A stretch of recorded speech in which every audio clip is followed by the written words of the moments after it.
Been working on this for quite a long time. AES, Adirondack Engineering, have been with the town, how many years? Quite a few years. We have 10 years, so they know Ticonderoga inside and out, top and bottom. This is Todd Hodgson, AES, Jim Dugan, AES, Adirondack Engineering as well, and next to him, brought in from New Hampshire, Claude Cormier. He is a hydrogeologist, and Claude, would you let me stand up and tell people just a little bit about yourself and let them know what your experience is? I've worked with AES on a number of projects in northern New York. As Deb said, my office is in New Hampshire. We do work all over the Northeast United States, as well as I got an office in South Carolina. We do some work overseas. All we focus on is groundwater exploration and development. You'll see as part of this presentation some of the places that we've done similar work in other communities around here. I'll leave it at that right now. We are ready. Okay. I'll do my best to speak up. I'm normally kind of a soft-spoken person, so just let me know if you can't hear me. As Deb said, this is part of the Town of Ticonderoga water system evaluation and some public meetings to help educate the public on where we are at and what decisions that the board is faced with.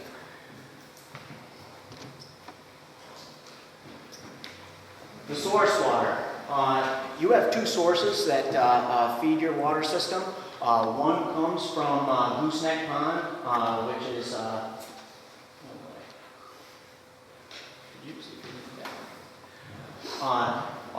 pictured on the left. Gooseneck Pond operates under filtration avoidance criteria, which can be rescinded at any time. That is usually a precarious thing to hold. Just because it's an alteration. Can you talk off instead of the screen? Sure. Where's the mic? I don't have a mic, unfortunately. But filtration avoidance is actually a divergence from what the law is. There's an exception to the law for the operation of the Gooseneck Pond system. The reported safe yield for the Gooseneck Pond system is about 800,000 gallons per day. DOH approvement for treatment is considered below the Chilson Reservoir. Lake George is a diatomaceous earth filter. It's kind of a powdery substance that's put on the septum, the cartridge that the water passes through, that filters that water. The permitted withdrawal from Lake George from the Baldwin Road plant is 2 million gallons per day. The filter plant capacity, though, is about 1 million gallons per day, rated design capacity, but with some questions. Roughly speaking, historically, the town could use up to about 1.5 million gallons per day for its water source. The current service area. This represents the service area for the town of some of the different districts and outside users that are part of the town's water system. You can see it's fairly vast. Okay. Over here, this is Gooseneck Pond, this is Gooseneck Pond. This is the Eagle Lake area right in here. It's kind of difficult to see, but there are a few users that are just along the lake here. And then it comes down into the hamlet area, goes to the Chilson Reservoir, which is right about in this vicinity right here.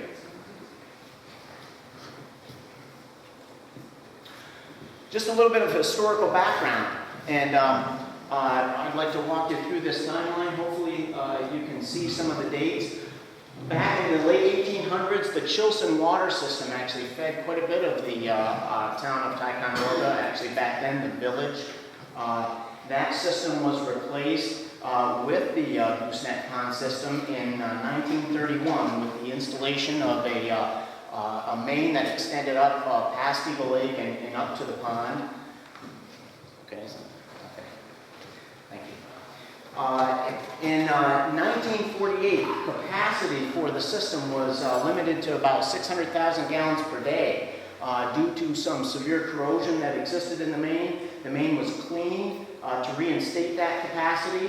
In 1951, the Gooseneck Pond system, the dam on the pond was raised to increase its water elevation and its holding capacity due to some water shortages. In 1958, capacity again was limited on the transmission main and it was cleaned. In 1965, a supplemental supply from Lake George was installed at the Baldwin Road pump station. Not sufficient water could be derived from Gooseneck Pond alone, and that supply needed to be supplemented. In the 1980s, the transmission main again was cleaned and some repairs done to it.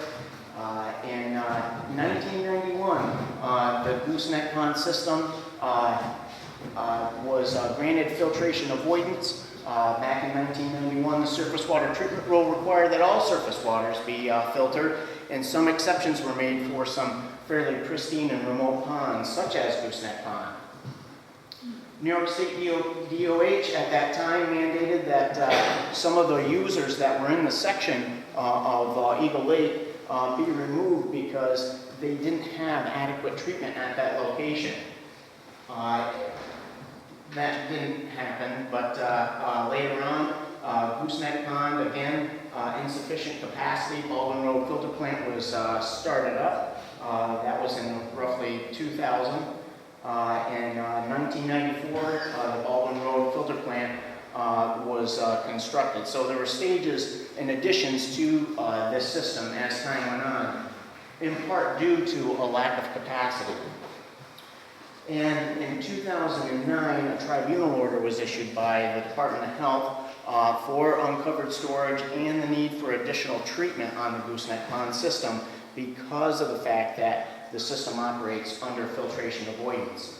And that treatment is due in 2014, which that date has since been amended to 2015 for the additional treatment to be installed and in operation. Here's a few quotes that really tell a little bit more of this history that we just went over.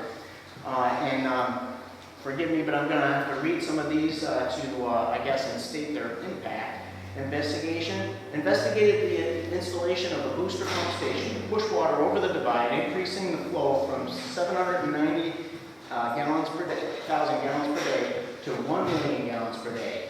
Quote, we do not consider that the installation of a pump station is in the best interest of the village.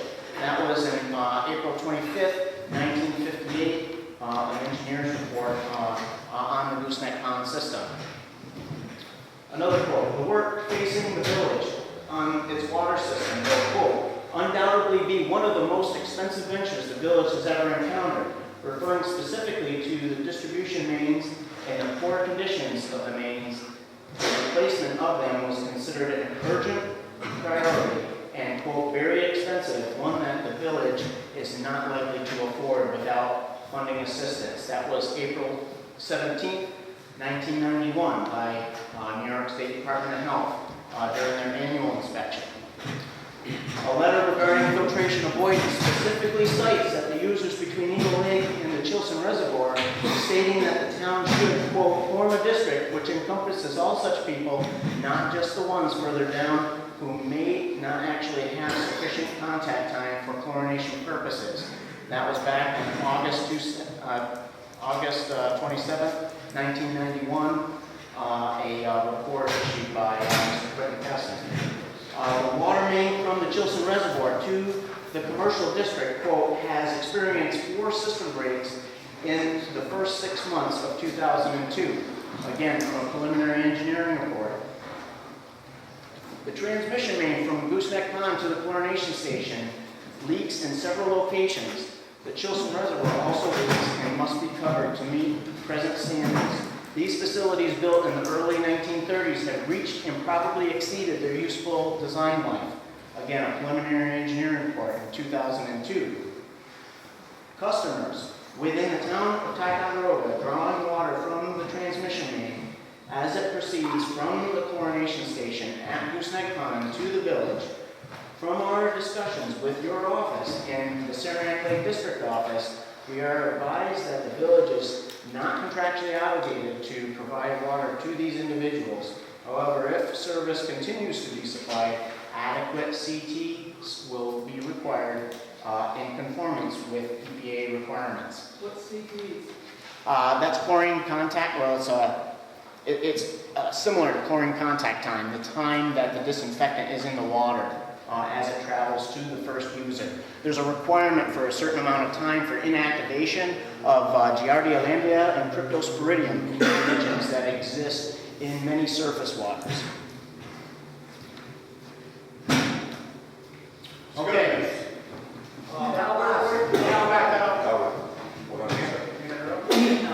Can't ask questions? If we could maybe save some of the questions toward the end, because there's a lot of material here I'd like to try to get out to the public. But we did have a form to keep track of questions. I don't know. Okay, all right, they have it in the back. Okay, the law, EPA and New York State Department of Health, these are the regs. Some of them may be a little bit difficult to understand. EPA long-term 2 enhanced surface water treatment rule, that's what the town is faced with right now. They have gone past the specific date of requiring to cover the Chilson Reservoir in 2009. They've gotten a waiver, but time is ticking, so decisions have to be made, and that's what the town is faced with. In 2014, and like I said, that date has been amended now to 2015 to provide 3-log removal through additional treatment. That can be of a few different forms, and we can get into that later on. The current New York State Department of Health tribunal order, the timelines, replacing the Chilson Reservoir with a new water storage tank, upgrading and replacing the Lake George filter plant, upgrade or replace the Gooseneck Pond water system. And that timeline is right now is June 14th, 2013 for completing the engineering report, December 13th, 2013 for completing plans and specifications, and July 1st of 2015 to complete construction. So time is of the essence. Gooseneck Pond system, the Lower Chilson water main. This is just probably a hard slide to see, but my pointer's not working again. We keep turning. Okay. What's the batteries in it? The Chilson Reservoir sits kind of in the center. Slide it right in here. That square. And I have some pictures that are around it of some of the conditions of the water main in that section. Yeah, I'm going to need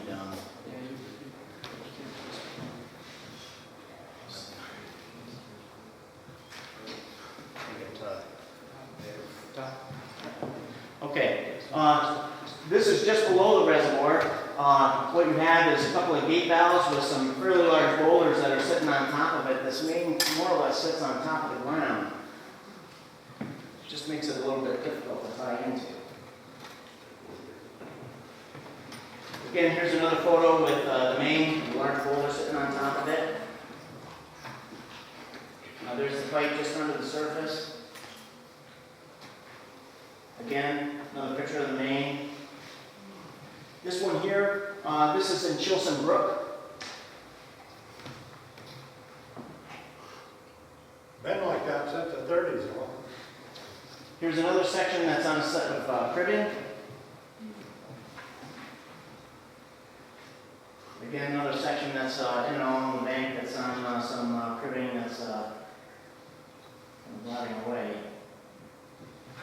Another section along the ledge. This is the Chilson Reservoir. What you see here is there's some deteriorated concrete slabs that comprise the reservoir. They're fully deteriorated slab sections. Back then, they used a coal tar pitch sealant to seal those slabs. That is carcinogenic. So that stuff needs to be taken out of there and certainly considered as far as any rehabilitation. Basically, it's a failure to meet current requirements for covered storage, which we'll discuss later on. Gooseneck Pond Water System. What you see here is a map of Gooseneck Pond, which is in the lower portion of the slide right here, with Eagle Lake right in here. The transmission main runs down through the woods and down along Eagle Lake as it proceeds up through the divide in the Chilson area. Just a little background, that section of main, you can see it there, which is in some fashion a brook. Again, there it is with a repair clamp on it. Another section through kind of a rubble and very steep terrain. And then again, just below the surface. Another section where it's just below the surface. This is actually right in the tip of Eagle Lake, a main break that occurred in that region in the lake itself. Just below the surface. There's some remnants of another water main break. Again, just below the surface in this little brook bed. Again, in that brook bed. And there's the dam itself. The dam has been reduced, at least on the surface, largely to rubble. And has some trees growing in it. It desperately needs some work. This is what a long-term liability looks like, and one of the reasons why some of this is significant. This dam, other than being overgrown and having some trees and shrubs growing in it, it's starting to come apart. Right there is a leak in the dam. It's coming out through the sections of concrete that make it up in between the stonework.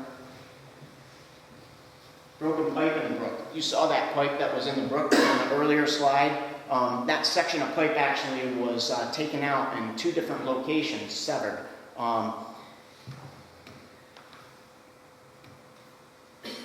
Here's a repair, but how long will it last? Because these things have happened previously, and those repairs are not cheap. It results in emptying the reservoir, which we had some slides before. This one was after the main was severed in a couple locations. Because you're on filtration avoidance, debris enters that line from Gooseneck Pond, and I don't know if you can see it or not, but what you see in the bottom there is mud. I was down in the bottom on this particular day. So the entire bottom of that, with the deltas around the corner, consists of mud. This is what happens when the pipe breaks in the brook. We had an instance where a good section of the main was filled with gravel. It took out a couple of very expensive pressure-reducing valves.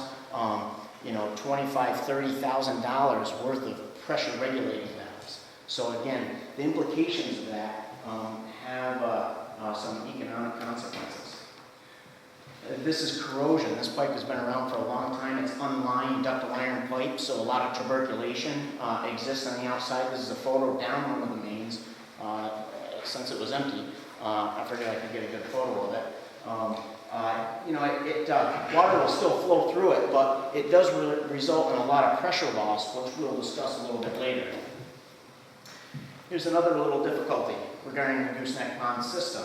Part of it sits on State Forest Preserve. Part of it sits on some town lands, a town parcel that is owned up there. Because it's under filtration avoidance, there's actually some very strict regulations that the town has.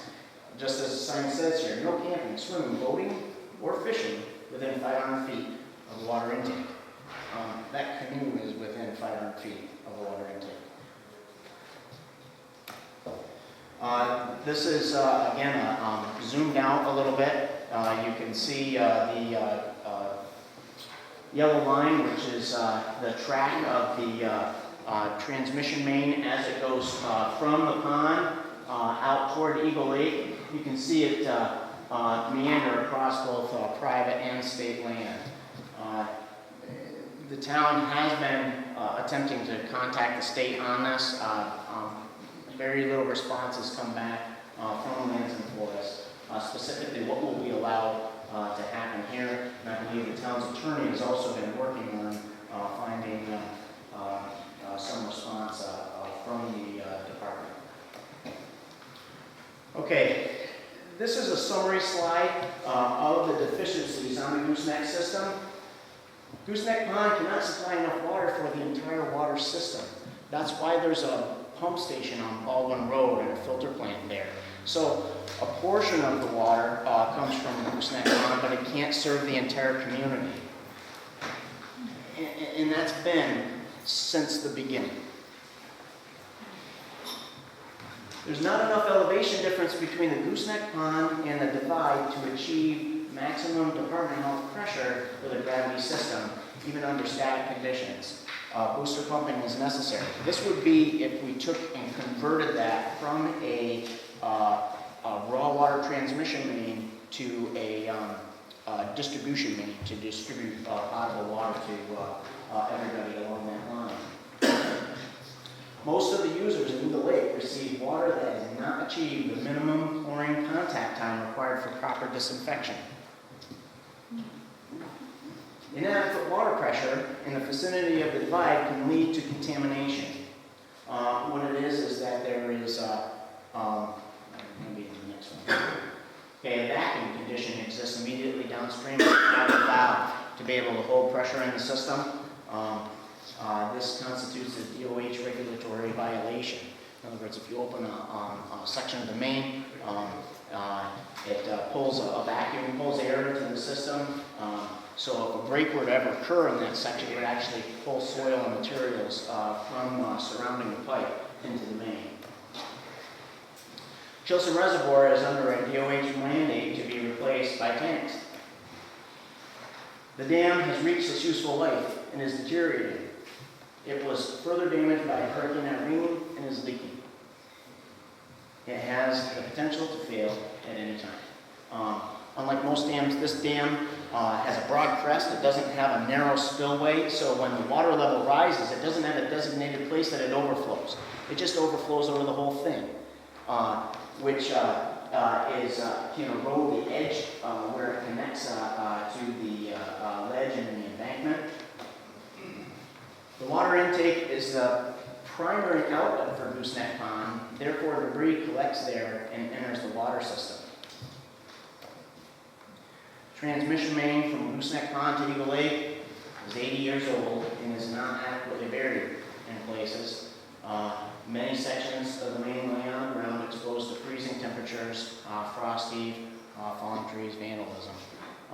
Right now it flows continuously, so the main hasn't frozen, but on a cold winter, it can freeze the ground around it, which would potentially heave the pipe and break it. Filtration avoidance status can be lost at any time. Pretty much any water quality violation that the town could have that would for any contamination to the source, a bacteriological problem could potentially fail the system, resulting in a filter plant being put on this Gooseneck Pond system. If the chlorine fails, power goes out. I mean, there's backup generators and things, but it's a very precarious situation that exists there because the original intent was not to try to distribute drinking water from that transmission main. A second disinfection system will maybe be installed by September 30th, 2014 to comply with LT2, those regulations we were talking about previously. The flow meter doesn't provide accurate or reliable flow data, making it impossible to understand how the system is operating from time to time. It wiggles back and forth quite a bit, making chlorine dose and actual CT calculations very difficult. The water main from Eagle Lake to the divide is 80 years old as well, and has likely exceeded its useful life. Due to low pressure conditions, the main at the divide has severely deteriorated and is highly corroded and tuberculated. Like that picture that I showed of the pipe, what happens is as the main loses pressure as it climbs the divide, air comes out of solution, resulting in a lot of corrosion in the pipe. That further restricts the carrying capacity of the main, resulting in restricted flow that goes down to the Chilson Reservoir. Flow is currently controlled by a throttle gate valve. Cavitation is eaten through some of the valve seat, causing it to leak. The Chilson PRV is never worked correctly because there's not a second PRV between the Chilson Reservoir, or the Chilson PRV and the reservoir. This current arrangement does need to be rectified. The main from the Chilson PRV to the Chilson Reservoir has severely deteriorated due to cavitation. It flows kind of in an open channel flow situation, not completely full, again with oxygen causing further corrosion. Again, just a summary of the conditions that we found in evaluating the gooseneck pond system. Taking a look at correcting all of these deficiencies. Again, not all of them may need to be corrected at this time to comply with these requirements, but if you look at the bottom, what the minimum cost to maintain the gooseneck pond system is roughly $15 million. That's a lot of repair. That consists of the UV treatment, some controls, a booster pump station, additional storage, to try to convert that line into a distribution line so that people have adequate disinfection and it's a potable water source for the people that are in Chilson. So these things have been looked at. The long-term liabilities for Gooseneck Pond, the dam repair, about $1.6 million, the intake structure, and potentially a new filter plant. I don't know how long the town will have underfiltration avoidance, and it's good just to calculate the long-term liabilities that the town may have on their water system.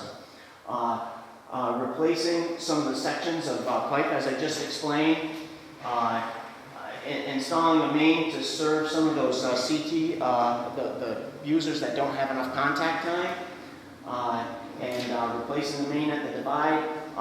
These long-term liabilities total about $18 million. These are astronomical costs. Again, like I said, some of these things, like some of the pipe sections that are above grade, as long as it's flowing full all the time, maybe not everything needs to be replaced at one time, but they are certainly significant project costs to correct what we know to be deficient. Gooseneck Pond water system upgrades. A total of $34 million and still not enough water to serve the community. In other words, you still need another source. You still need a Baldwin Road filter plant to be able to make that up, to make up the what the community demands. Let's take a look at the Baldwin Road system. Baldwin Road filter plant. Ongoing issues that resulted in a DOH tribunal order. Clogging and breaking of the filter septums. That's what you see in the top photo. Those are the septums, and what you see in between it is a cake of DE. That's the filter media. It's not supposed to be got between those septums. It's supposed to be uniformly coating them. When this happens, it decreases the surface area, which causes the water to be channeled through certain portions of that septum and results in pull-through of the diatomaceous earth, which is used to filter your water. What you see in the bottom photo is a broken septum. With all the weight of that DE hanging off those septums, it snaps them. So you have a clog and clogging and breaking of the filter septums, improper flow distribution, increasing contamination breakthrough, significant deterioration of the valves and filter vessels, and the piping that connects them. Again, what you see on the top photo, that there is the rusting of the vessels because oxygen is entering into the system due to the fact that we have some leaky valves on that. That has gone so much further in the piping to where sections of the harness need to be replaced desperately. The diatomaceous earth filter, there's bleed through the clear well, which is what you see in the bottom photo. That white billowy stuff at the bottom is not supposed to be in there. If that's in there, then what it's supposed to be filtering also has potentially passed through the filter as well. Diatomaceous earth has also been found in the distribution system. Limited capacity, less than the design of 1 MGD. This treatment plant cannot quite achieve what it was designed for. Therefore, it in itself is not capable on its own of meeting the town's demands. This is a summary of the deficiencies related to the Baldwin Road filter plant. 2 MGD permitted water supply. Only about half of an MGD is currently used. It's excellent water quality from Lake George. But the low lift pumps have no means of flow control, which causes them to push at maximum speed through the filter, whether one filter is online or all four. Diatomaceous earth, the filter media is found in the clear well, which is a DOH violation. High lift pumps create some water hammer issues, which also need some control updates. Pressure issues and main breaks have required valves in the system to be throttled or closed. This decreases the town's ability to fight fires because some of the loops that are in the distribution system are closed off, because if they open them, they would create a main break. The filter plant site is very limited in space. The site has insufficient area for a brand new filter plant, one that would replace this specific technology. The Mount Defiance tank needs some work. That's over 45 years old. It was redone on the inside. It has some, it needs to be painted to save the life of it, so there's some improvements that need to be made on that. The Baldwin Road filter plant can't push water up to certain areas of the town's distribution system. Up in the Street Road area and the Lower Chilson area, the Baldwin Road filter plant cannot reach those areas. So if the Gooseneck Pond water system is out of service, as it was when some of these water main breaks occurred, there was a loss of pressure. People didn't have water out on the areas of Street Road.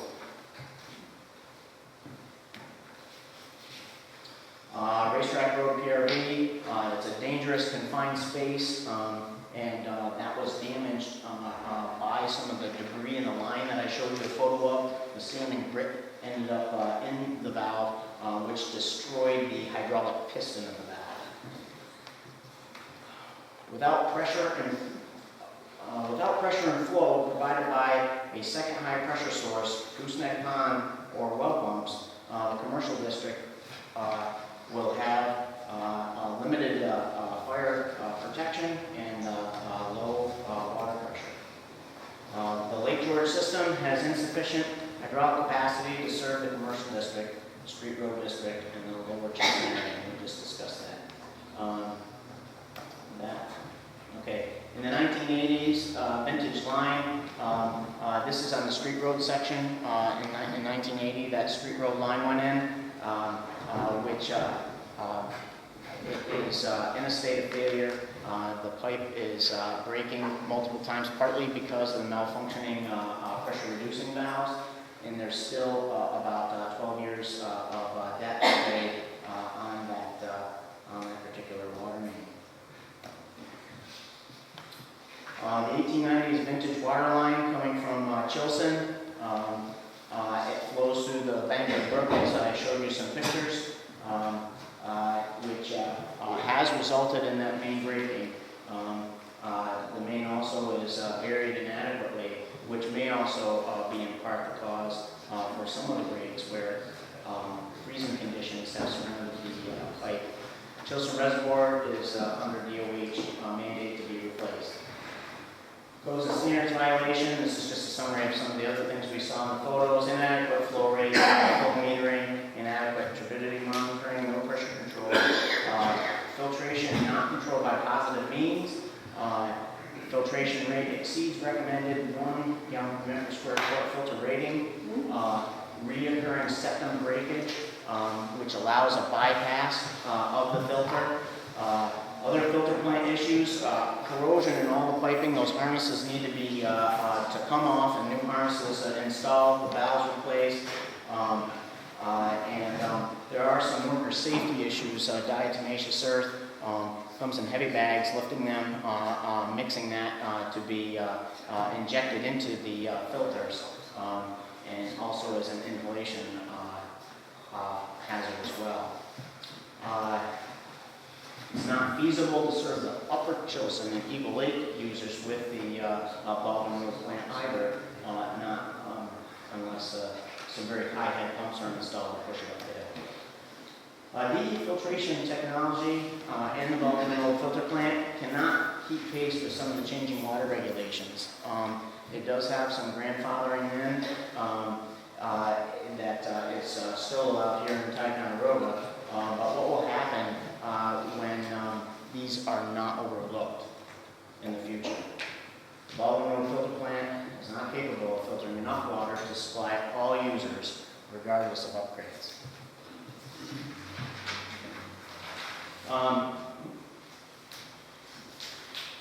Some of the costs involved for upgrading the Baldwin Road filter plant and installing booster pumps, at least to serve the street road area, you're talking about a price tag of somewhere around $12 million. Some long-term liabilities, if for some reason the Department of Health does not allow DE to be used in the future, that might be another $7 million. Expanding that treatment plant in that location is expected to be very expensive with the price of real estate right around that area, and the existing site would not accommodate a brand new plant like a sand filter.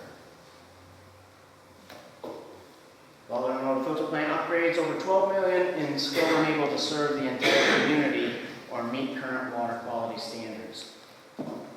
Okay, that's just a backdrop of the things that are wrong with the system. Again, we need to know every aspect of the things going in, because we want to make sure that the town's investment of funds into any of these systems it's going to be a sustainable project.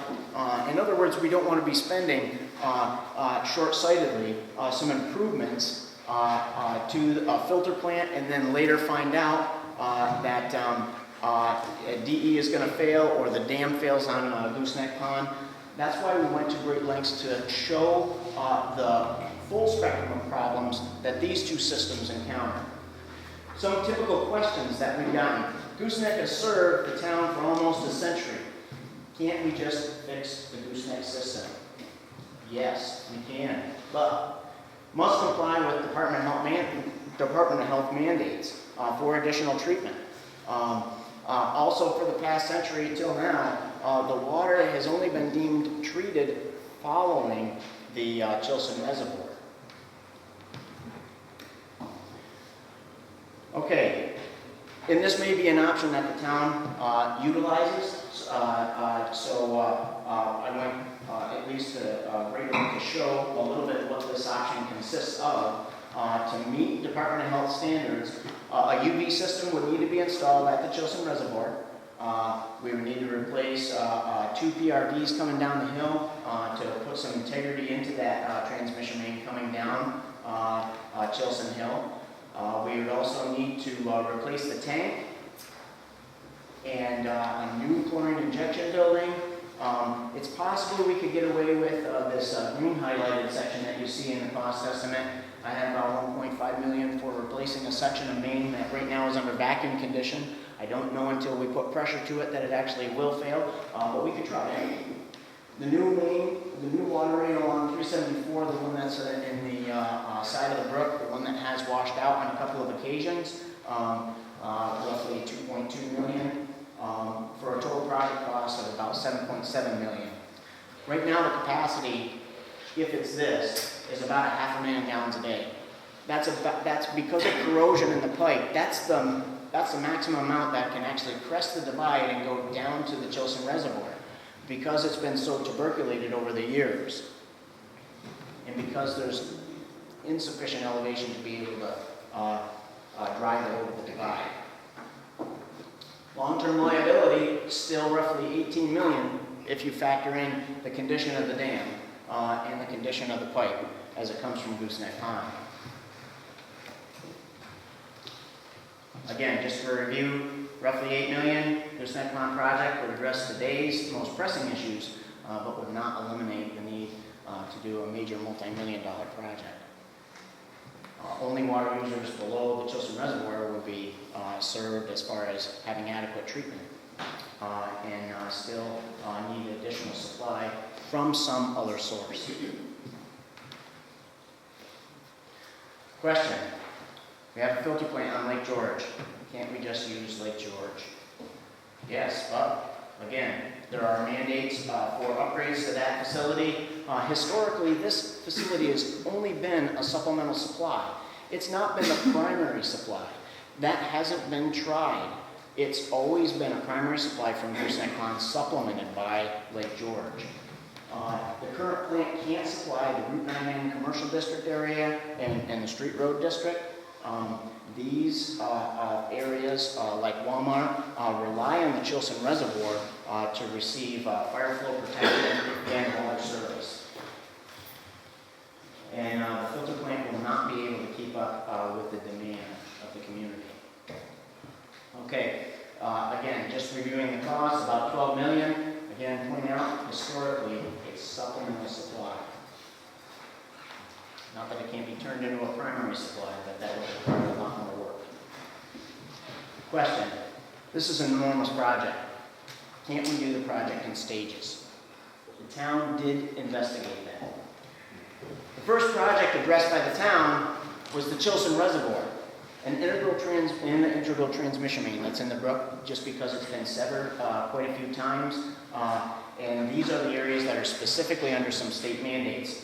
What does that project look like? Well, it's about a $5.6 million project that would result in a user rate of about $520 a year.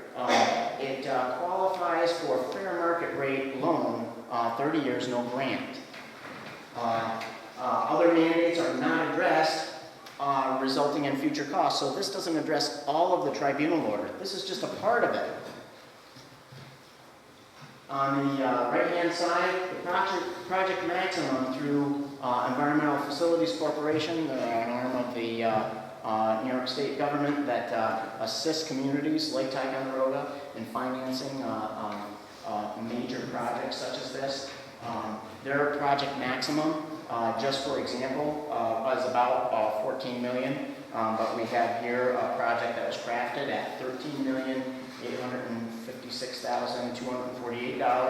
That resulted in a user rate of $565 per year per user because it qualifies for zero interest loan and it has the potential for grant.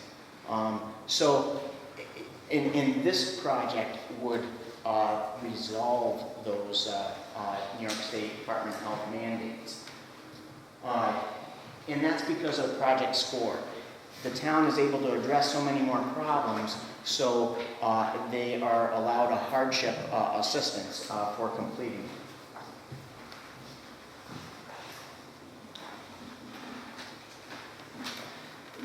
Question.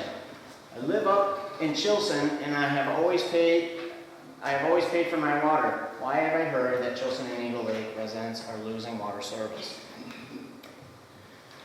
Okay, the short answer, there are some state regulations. The long answer requires more time. We do have a flyer, I think that was put on the back, that has some information for those that are from the Chilson Eagle Lake area.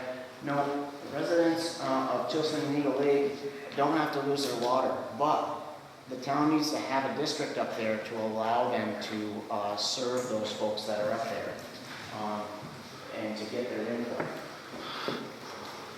New York State, again relating to the short answer, New York State law requires that users be in a district, a legal agreement between customer and provider. These are loans that the town is taking out. There needs to be some legal responsibility borne, and that's why there's a requirement to be in the district by the funding agencies as well. This protects both the town water department, because it assures that they get paid, and the users, as it assures them that they'll get water. Chilson and Eagle Lake users are not in the district, and the town may reach a point where it cannot serve these water users, depending on the choices economically that the town has to make. That's why we need input. We did send out a survey a while back to get an idea of who was interested in being in the district and who wasn't. When you see the little blue dots, from the Chilson Reservoir back this way, those are the outer district users of Eagle Lake and Chilson.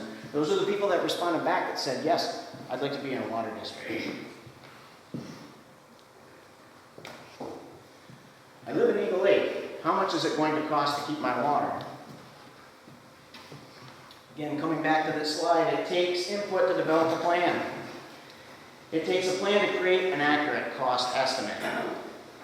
But let's take a guess, because we have very limited input at this time, based on the survey results.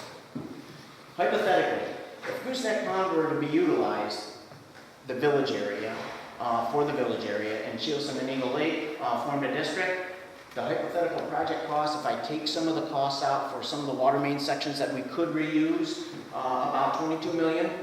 The hypothetical user rate spread across all districts would end up being somewhere in the ballpark of $738 per year per user.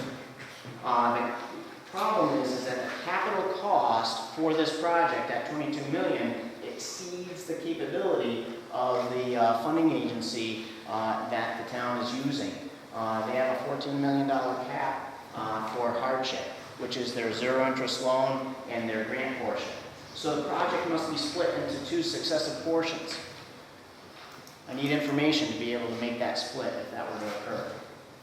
If wells developed in the Eagle Lake area used by the village and Chilson and Eagle Lake form a district, if we're fortunate enough to find water up there, we could reduce the project cost to roughly $17 million, which would be a $642 per year per user cost. But again, that project still exceeds the $14 million project cost allowed by the funding agency. So they would lose their zero interest loan and their grant portion. Again, it would need to be split up, and we would need to conduct a little further groundwater investigation up in that region to secure a source. It's hard to do that when I don't know where the interested users are located to be served. If Eagle Lake and Chilson are served by their own groundwater source, just estimating, the project may run somewhere around $5.4 million. Because those users would be on their own, that's a $1,300 per year per user rate for those folks. That's a very high cost. So again, to affect project plan, if we get feedback, it would allow us to identify those users that need water and provide a well in the vicinity to reduce the lengths of pipe and the liabilities that are encountered for such a project. Again, all these alternatives in the fine print assumes qualification for 0% financing with a $2 million hardship grant. It assumes everyone is in a district, a requirement of the funding agency.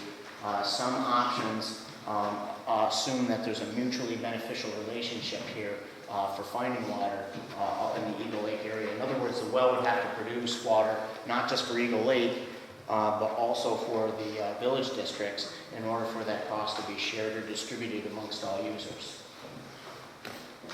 Question: we live right next to Lake George and Lake Champlain. Why are we looking for groundwater? If sufficient groundwater is found, it will be the most affordable solution. From the projects that we've done, because of the limited treatment requirements of a groundwater system, we found them to be the least expensive alternatives. Groundwater takes advantage of natural filtration, saving the expense of filter plant. Those are general statements, but they have proved to be true over the years, designing water systems. Question: why are you doing wells in the most ridiculous locations? Clark. You want to explain that for me? Sure. All that. If it works. Yeah, there it does. Don't twist the end. Okay. Punch for that. Okay. All right, well, first off, can you show me the map first? Let's show the map first. There you go. Okay. First off, whenever we go into a project and we're looking for a groundwater source for a community, okay, we do an initial evaluation, which we did for the town back in 2009. And it incorporates a lot of different steps and a lot of different information that we look at to identify general areas where we think there may be an aquifer in the subsurface that will not only provide the water that will meet state regulations, but also provide the capacity that the municipality requires. Okay? The initial evaluation, this is one of the products of that initial evaluation, probably the most important product. And what it does is it shows these areas that are outlined in purple here. Okay? These are the areas we think overlie potential aquifers. Now, when we look at the town of Ticonderoga and the water system you have, we're looking at two different types of aquifer systems, okay?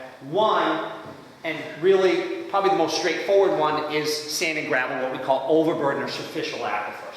Sand and gravel, when it's buried and saturated, meaning below the water table, you tap it with a well, you screen it, you pump it. Typically, you can get more production than you can out of a different type of aquifer, a fractured bedrock aquifer. So when we're looking for high capacity wells, and we're talking about ones that do several 100,000, or maybe even 1 million gallons a day or more, we usually look at sand and gravel deposits. Okay, we look at those type of aquifers first. But because the Eagle Lake and Chilson areas, there's a potential for putting a smaller well there or a lower producing well there and serving that part of the system. We also looked at bedrock aquifers up in the upper reaches of the system, namely in here near Chilson, all right, and up here near Eagle Lake, okay? Now, to locate these and identify where they are, what I said was we look at a bunch of different types of information. First type of information we look at is geologic, obviously. We get maps from New York State Geological Survey, United States Geological Survey, different institutions, colleges, universities, researchers that have been out there, engineering reports, what have you. Essentially, it gives us a picture of what is underneath the ground, okay? And these are other researchers that have mapped the geology in the area. And in a nutshell here, in this community, where you go up Route 74, you can see it as you come out of the hamlet area and you go up towards Chilson and you rise. You'll see the ledge right in here, okay? Everything below this, essentially to the east side of this, is on the other side, essentially a north-south fault that goes right up along that slope. That's what's called a down-thrown block, okay? And here, you'll notice you don't see so much outcrop. You'll see some places along Street Road, and then some places along Hague Road, Baldwin Road, and Hague Road here, you'll see outcrop. But mainly the valleys, you don't see any outcrop in them. They're what's called over-deepened areas, okay? Why is that important? For a well, especially a sand and gravel well, to be productive, it has to tap an aquifer that's sufficiently thick and below the water table. If you have a shallow aquifer, drought conditions, the water table declines, okay, that affects your well. If you have plenty of what's called available drawdown, meaning water level above your actual screen in the well, okay, you can pump that water for a long period of time under drought conditions. Okay, one. Number two, when you pump a well, you create a cone of depression, okay, around that well in the natural water table. For every foot you reduce that water table around the well, you have the natural water table outside of it. The difference in the height is head. It's pushing water towards that well. So to maximize that depth, you're really maximizing the potential well productivity. Okay? All right? That's one part of what we're looking for. So we're looking for structural features that show where it's going to be deeper. Okay? The other thing is, well, material types, all right? In here in the Street Road area, why we identified this, why we identified the Hay Road area, and why we identified the Baldwin Road area. Those zones, right? Potential zones for identifying how you have well sources. Is because each of these areas overlies what others have mapped as being sand and gravel deposits. Okay? Street Road area, this area on the west side of Street Road, and for a little ways on the east has been mapped as a delta. Okay? At one time, there was a lake back in here, okay, when the glaciers were receding, and water was coming in from the west and dumping sand and gravel. Okay? Now that grades into clays that are over here. But in some places, and we'll get into it a little bit, those sand and gravel deposits lie underneath those clays. Okay? So that's why we identified this over here. It's both thick and it may have sand and gravel. Right? Here, the Hay Road area, right? Surveys that were done for the country club many years ago, right? They were geophysical surveys. They're called gravimetric surveys. They mapped the bedrock topography and they showed that it was over 200 feet in thickness. So we knew, we had a good idea that overburden sediments are very thick here, which is one requirement. Okay? The other one is that there are what's known as cane deposits or gravel that lap on either side. As you go down Hague Road and you look over on the left-hand side at one point, you can see a gravel embankment over there. Again, those could underlie those other deposits that are sitting in here in the Valley Fill. Right? Again, on Baldwin Road, on the other side of the fault block, it's down thrown on this side. As you go up on Bear Mountain, there's outcrop up there. Here, again, there's cane deposits that are mapped right here that could underlie that clay, both deep and thick. Okay? For the bedrock areas up in here, what we're looking for is we're looking for structural features that indicate the rock is broken. Okay? Drill a well in solid granite, not going to be much water. Okay? What we're looking for is fissures and fractures in the rock. Okay? Where are we going to find those? Well, typical environments you find them is along faults, right? On contact between two different rock types. Right? Normally that would be a place, or can be a place, where you have preferential for fracture. Okay? Here, right, we had well information that we added in, another piece of information.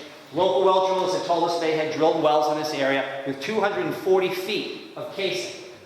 Well, there's no real thick overburden deposits in that area. And as you go up Route 74, you can see ledge on either side. Right?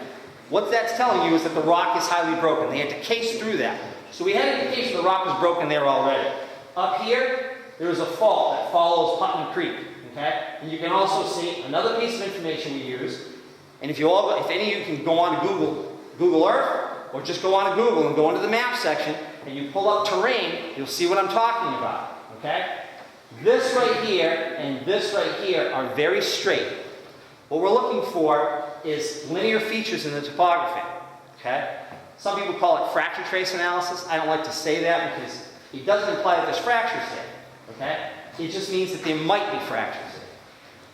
What we're looking for is the intersection of two different features, a map fault and possibly a fracture zone indicated by that. Okay?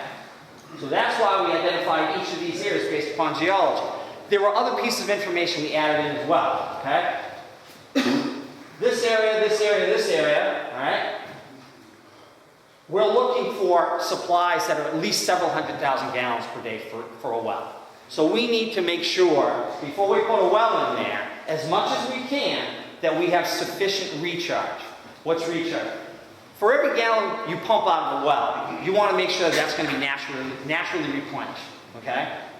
So recharge is typically a function of watershed size as well as infiltration rate of the various soils that overlie that. Okay? Here we have gravel, which normally allows rapid infiltration of precipitation, stream flow, snow melt. Okay? But also we have a sizable watershed area around that.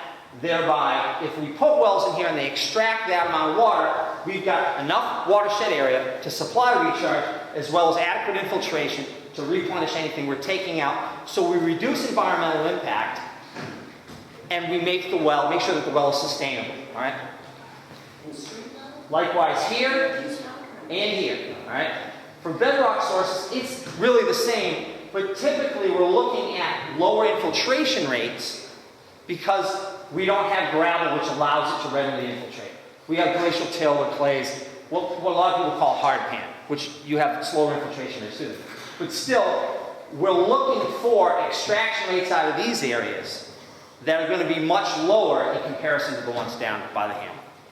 Other piece of information we use to identify these areas, contaminant threats. We look at US EPA, we look at DEC databases. We want to identify where buried tanks are, where past spills have been, Superfund sites, landfills, things of this nature. Before you invest in putting a municipal production well in an area, you want to have a reasonable confidence that you're not putting in an area that's immediately downgrading, that's going to be affected in the future by potential contamination. Okay? So we identify where those are. Most of them are in the hamlet. You know, international paper up here off the map. There is a landfill here. Okay, different places. We want to exclude those areas downgrading to those before we identify those, and so that came into this as well. All right.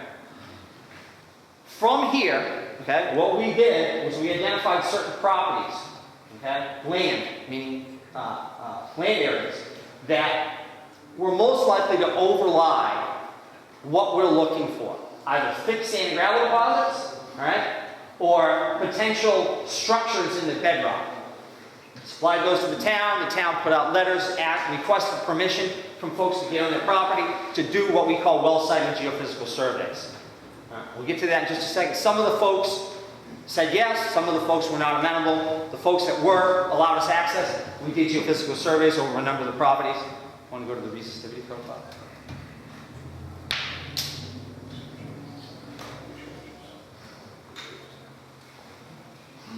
Well site and geophysical surveys. There are a bunch of different methods that can be used to assess subsurface properties before you drill a well. Right?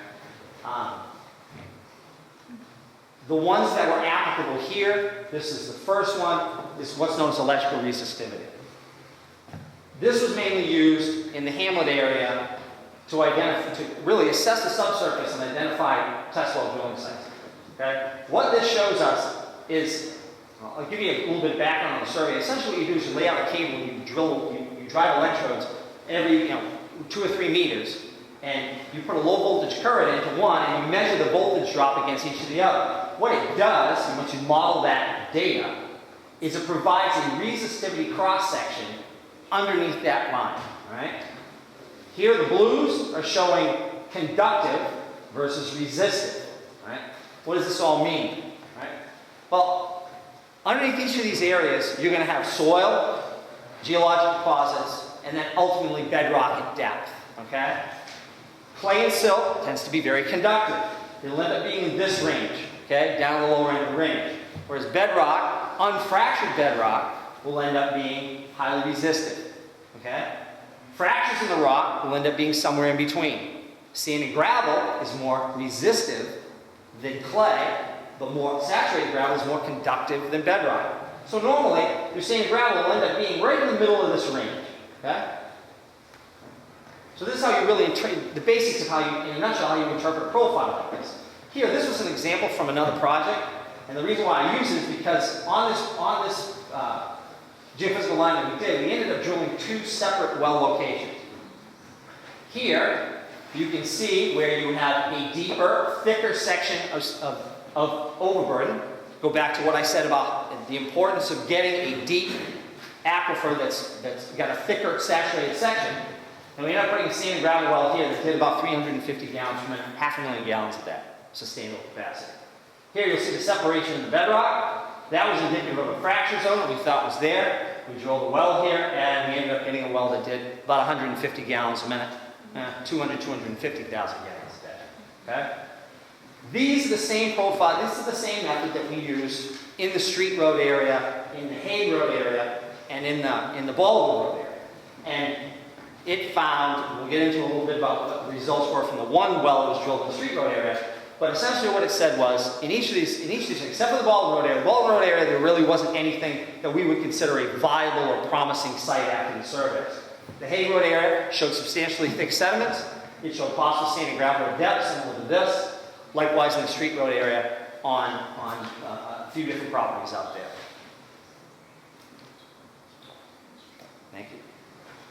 All right? For the bedrock, we use a different method. Okay? This is what's known as VLF, or very low frequency electromagnetics. Fancy name. Okay? The U.S. military has different transmitting stations around the country that put very low frequency signals into the ground. It travels through earth, it travels through water, and they communicate with submarines that way.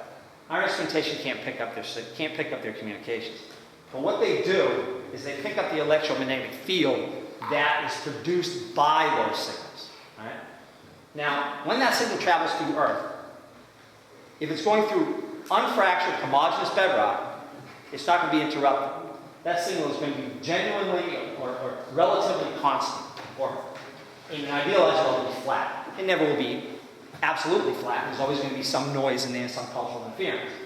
But what's going to happen is when it goes and encounters a fracture zone, that fracture zone is relatively conductive compared to the surrounding rock. That conductor will create a second electromagnetic field, which will distort the primary one. And that's what this instrumentation is designed to pick up, is that distortion. Does this method detect water? No, it does not. Does it tell you that the rock is fractured? No, it doesn't. Does it tell you what water chemistry is down there? No, it doesn't do that either. What it does is it tells you that you're less likely, okay, if you drill a hole on what is called an anomaly. I'm not going to go too far in this because it's really interpretation. This is essentially the anomaly over this. It's showing a conductor here that if you drill in this location, you are likely to not hit solid, competent rock. You are more likely to intersect fractures, contact zones, what we call unconformities, okay? Changes in the rock. That's how the wells at Chilson as well as Eagle Lake were identified. It was based upon these type of surveys. Go to your... Yeah. There you go. These methods. We've used essentially the same methods in multiple communities, not only in New York State, all over New England, up and down the East Coast, in various countries outside the United States. Locally, okay, these are the results of this same type of program where we've employed it in other places around New York. As you can see, Crown Point, well source half a million gallons a day, Elizabethtown, Creative Success, on and on and on and on. The reason why I chose these, there's plenty of them, okay? But these are close to you, similar hydrogeologic environments, okay? And on the order of magnitude in terms of the amount of water capacity that this community is looking for. The program normally works in the vast majority of times. There are plenty of communities out there that are using groundwater and have been using groundwater for many, many, many years. And it is conceivable, if not a probability, that this community could do the same.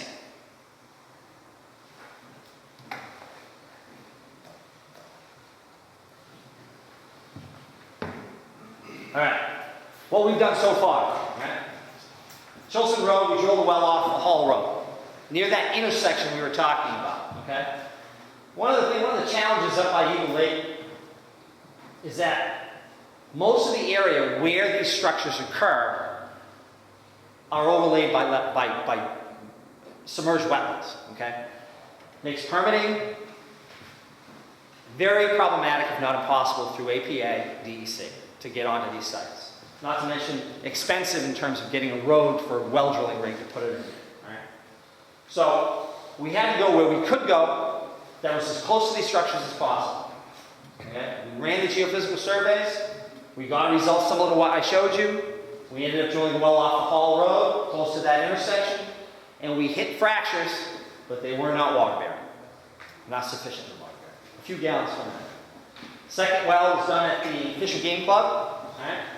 Problematic well. We knew from local well drillers in the area that they had installed casing to as much as 240 to 260 feet in the area.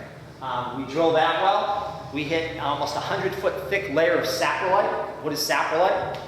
Saprolite is weathered bedrock. Okay? It essentially, the rock had water moving through it at one time. And what it did was it decomposed and weathered and chemically changed the rock. Okay? Feldspars within the rock swell, they turn into clay, and they clog fractures. The well produced between 10 and 15 gallons a minute, but certainly not sufficiently productive to warrant converting it to a production well to serve the food. The last well we drilled was down on Street Road on the Rafferty property. The resistivity again was used to identify where that test well site should be located.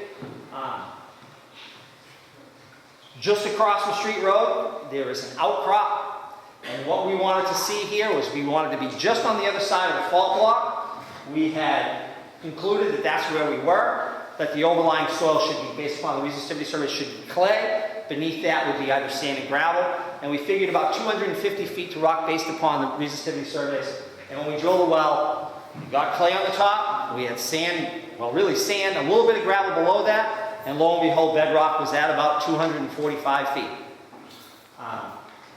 We completed a test well there. We did a pumping test there. We're showing fairly promising results. We think that we can get a well there, a production well, that may yield between 300 and 500 gallons per minute, depending upon the final design of that well. And that's really where we stand at the moment. Oh, and the water chemistry was very good. Okay. Question I've heard about a lot of people having their well go dry. Isn't a well a risky prospect for the town's water supply? Well, this might be you. I'm gonna stand up now. Let me take that. All right. Will neighboring wells go dry? Is that what the question is? Okay, well, Will this well go dry? And then we'll talk about neighboring wells if they were possible to go dry. Go back to the first phase and the study that was done initially. We tried to identify areas where we think there's going to be adequate recharge, meaning a sufficient area of watershed above you to supply that recharge, as well as proper infiltration to replenish that water supply and what's extracted. Right? Initially, we're saying, based upon information that we have, without doing any well tests, that should be that should be possible in any one of these locations. Okay? Since we've drilled the test well on the Rafferty site, and that's the one that I will use because that's the only one we have right now, that looks like it could be a viable production source, we did a pumping test on that well. We essentially pumped it at 80 gallons per minute because it's a small diameter well, because it's just a test well, and we got 5 feet of drawdown. Okay? What does that mean? Well, 5 feet of drawdown, a cone of depression is formed. Okay? And here it is. Outside the well, that cone of depression gets smaller and smaller, and actually doesn't really level off like, well, this is the static water table. Yes, it levels off. Okay? So there's the actual drawdown, this amount from here down. Okay? But outside, as you go farther and farther away from the well, that amount of drawdown becomes less and less. We only had 5 feet of drawdown, 80 gallons per minute. Well, that means that 100 feet, 200 feet, 300 feet away from this well, the amount of drawdown you're going to see in other wells is probably going to be minimal. Okay? What happens when we put a larger diameter well in there and we pump at a higher rate? Right? This well is 6-inch diameter. It's got what's called 10 feet of screen. Okay? The aquifer thickness is about 50 feet. Right? Again, it's a test well. We're not going to spend a whole lot of money and put in 50 feet of screen in a test well. Okay? We want to see what the productivity of that aquifer is. Well, we can make some inferences from the results. And that is, if we have 50 feet of aquifer, we can possibly put in maybe 30, 40 feet of screen. Well, that's 3 to 4 times the amount of screen that's in there.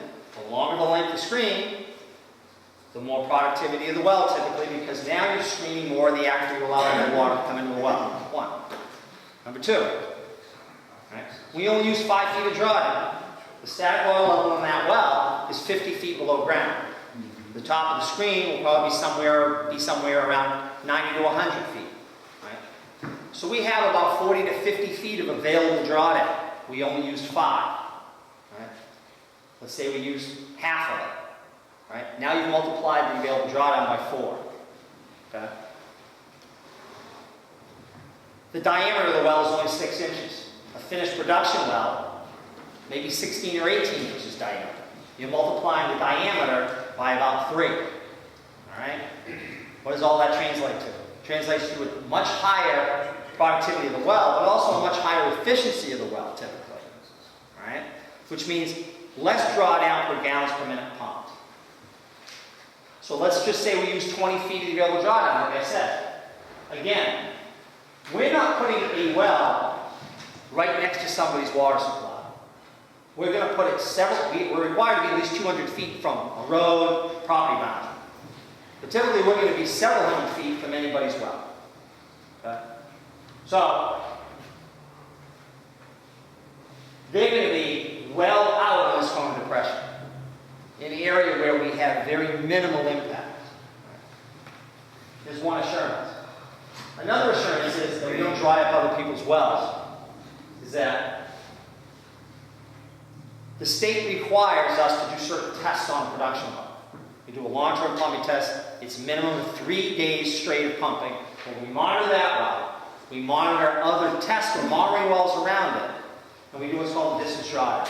All right? We calculate how far from this well will pumping at that rate of extraction that we're seeking is going to create an impact, and how much impact. All right? The other thing we also have to do is if there are private wells nearby, okay, we have to identify where they are, and we have to ask folks if they want us to monitor them. And we're not going to monitor all of them. What we're going to do is we're going to monitor some of them in a pattern around the well.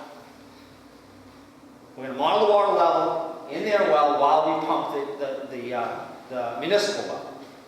And we're going to have to demonstrate to the DEC, hydrogeologists and engineers are going to review this, that we do not have an adverse impact on that well. Okay? Final layer of protection is that if there is adverse impact, okay, the town would be required to mitigate that impact through one or more of a number of different ways of doing that. One, they could agree to lessen the extraction rate to the point where that homeowner or that private well owner is no longer adversely impacted.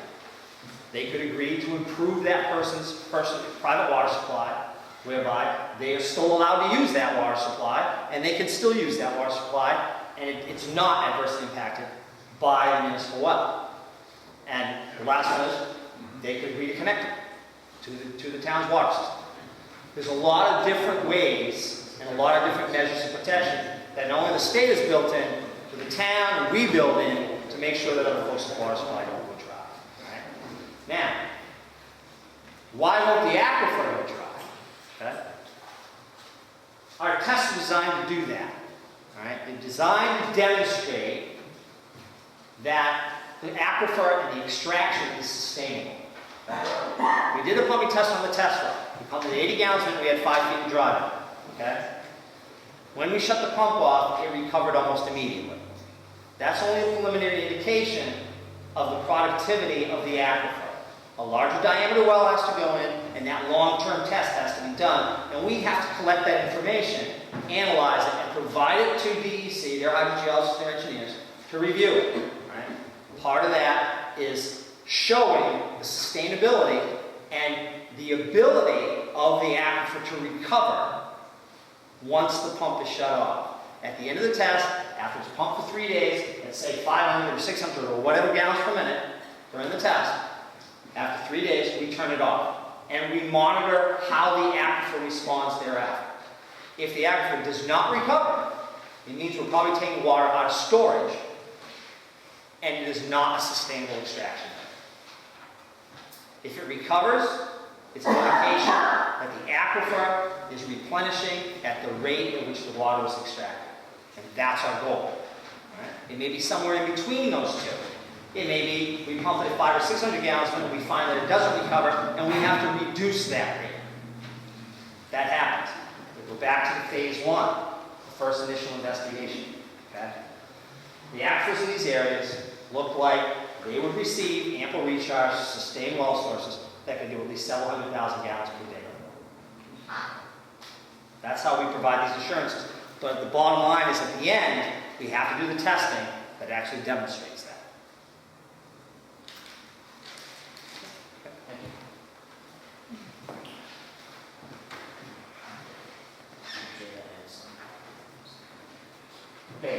I read a lot about wells being contaminated. Is it true that wells are more susceptible to contamination? Just a little bit of a diagram of how an aquifer works for a well and a surface water stream. All sources are subject to contamination risk. I'm not going to tell you that groundwater isn't able to be contaminated, but so are surface waters. The risk is assessed and before each source is considered. The groundwater investigation includes evaluation of these risks, including testing for suspect chemicals in the well. But again, largely you'll find across New York State even that more surface waters are contaminated than our groundwaters. Are wells more susceptible to damage from earthquakes? Just to try to put it in perspective, Gooseneck Pond Dam and a well. If we have an earthquake, the reality is that both will be affected. I would wager to say that the Gooseneck Pond Dam may fare much worse than a well. I keep hearing about sinkholes in the news. Does pumping water from a municipal well create sinkholes?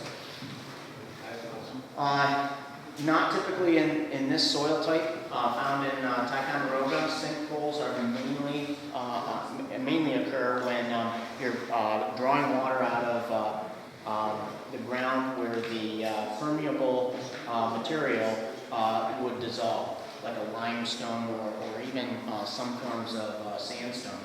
But beneath the surface of Ticonderoga, we have a quartzite sand and granite sands, which do not dissolve. Therefore, it is highly probable that we would encounter a sinkhole from drawing water out of the ground.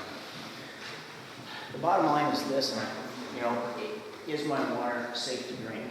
And that depends. We went over a lot of violations tonight and things that put you at risk.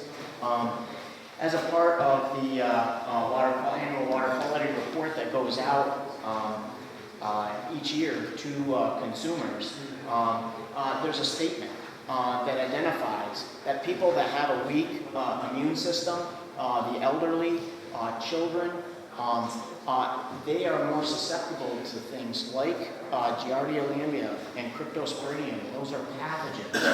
That's why you have chlorination, to kill those and viruses. The problem is that through the years, the Department of Health has found that that doesn't totally inactivate them. You need additional treatment. That's why it's proposed to install a UV disinfection system if the Gooseneck Pond system were to remain in service. Under filtration avoidance, obviously if the town were faced with putting in a filter plant, the filter would be used to remove those pathogens. And what are some of the next steps? Right now we've done only just a little bit of groundwater investigation. We do have one viable source that constitutes roughly half, maybe a little less than what the town needs for the future. So some additional sites need to be evaluated, some fact-finding mission so that the town can make some decisions.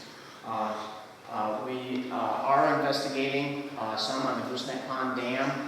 DEC has been contacted.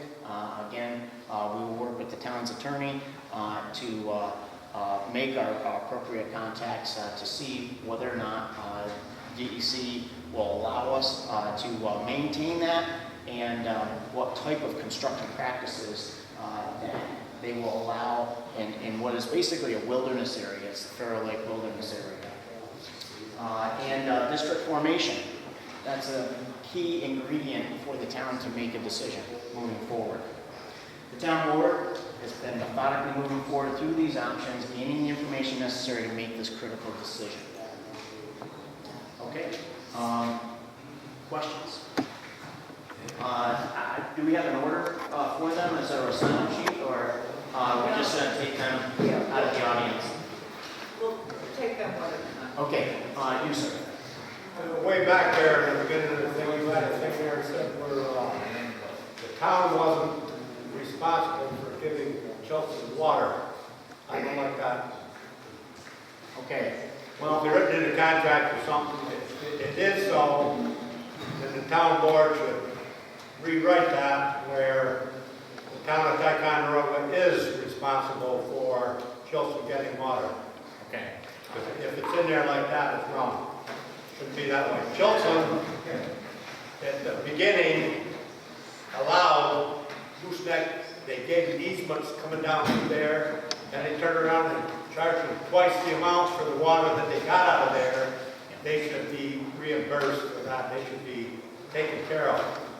As people in Street Road, as people in South High, as people all over Ticonderoga, one big happy family there.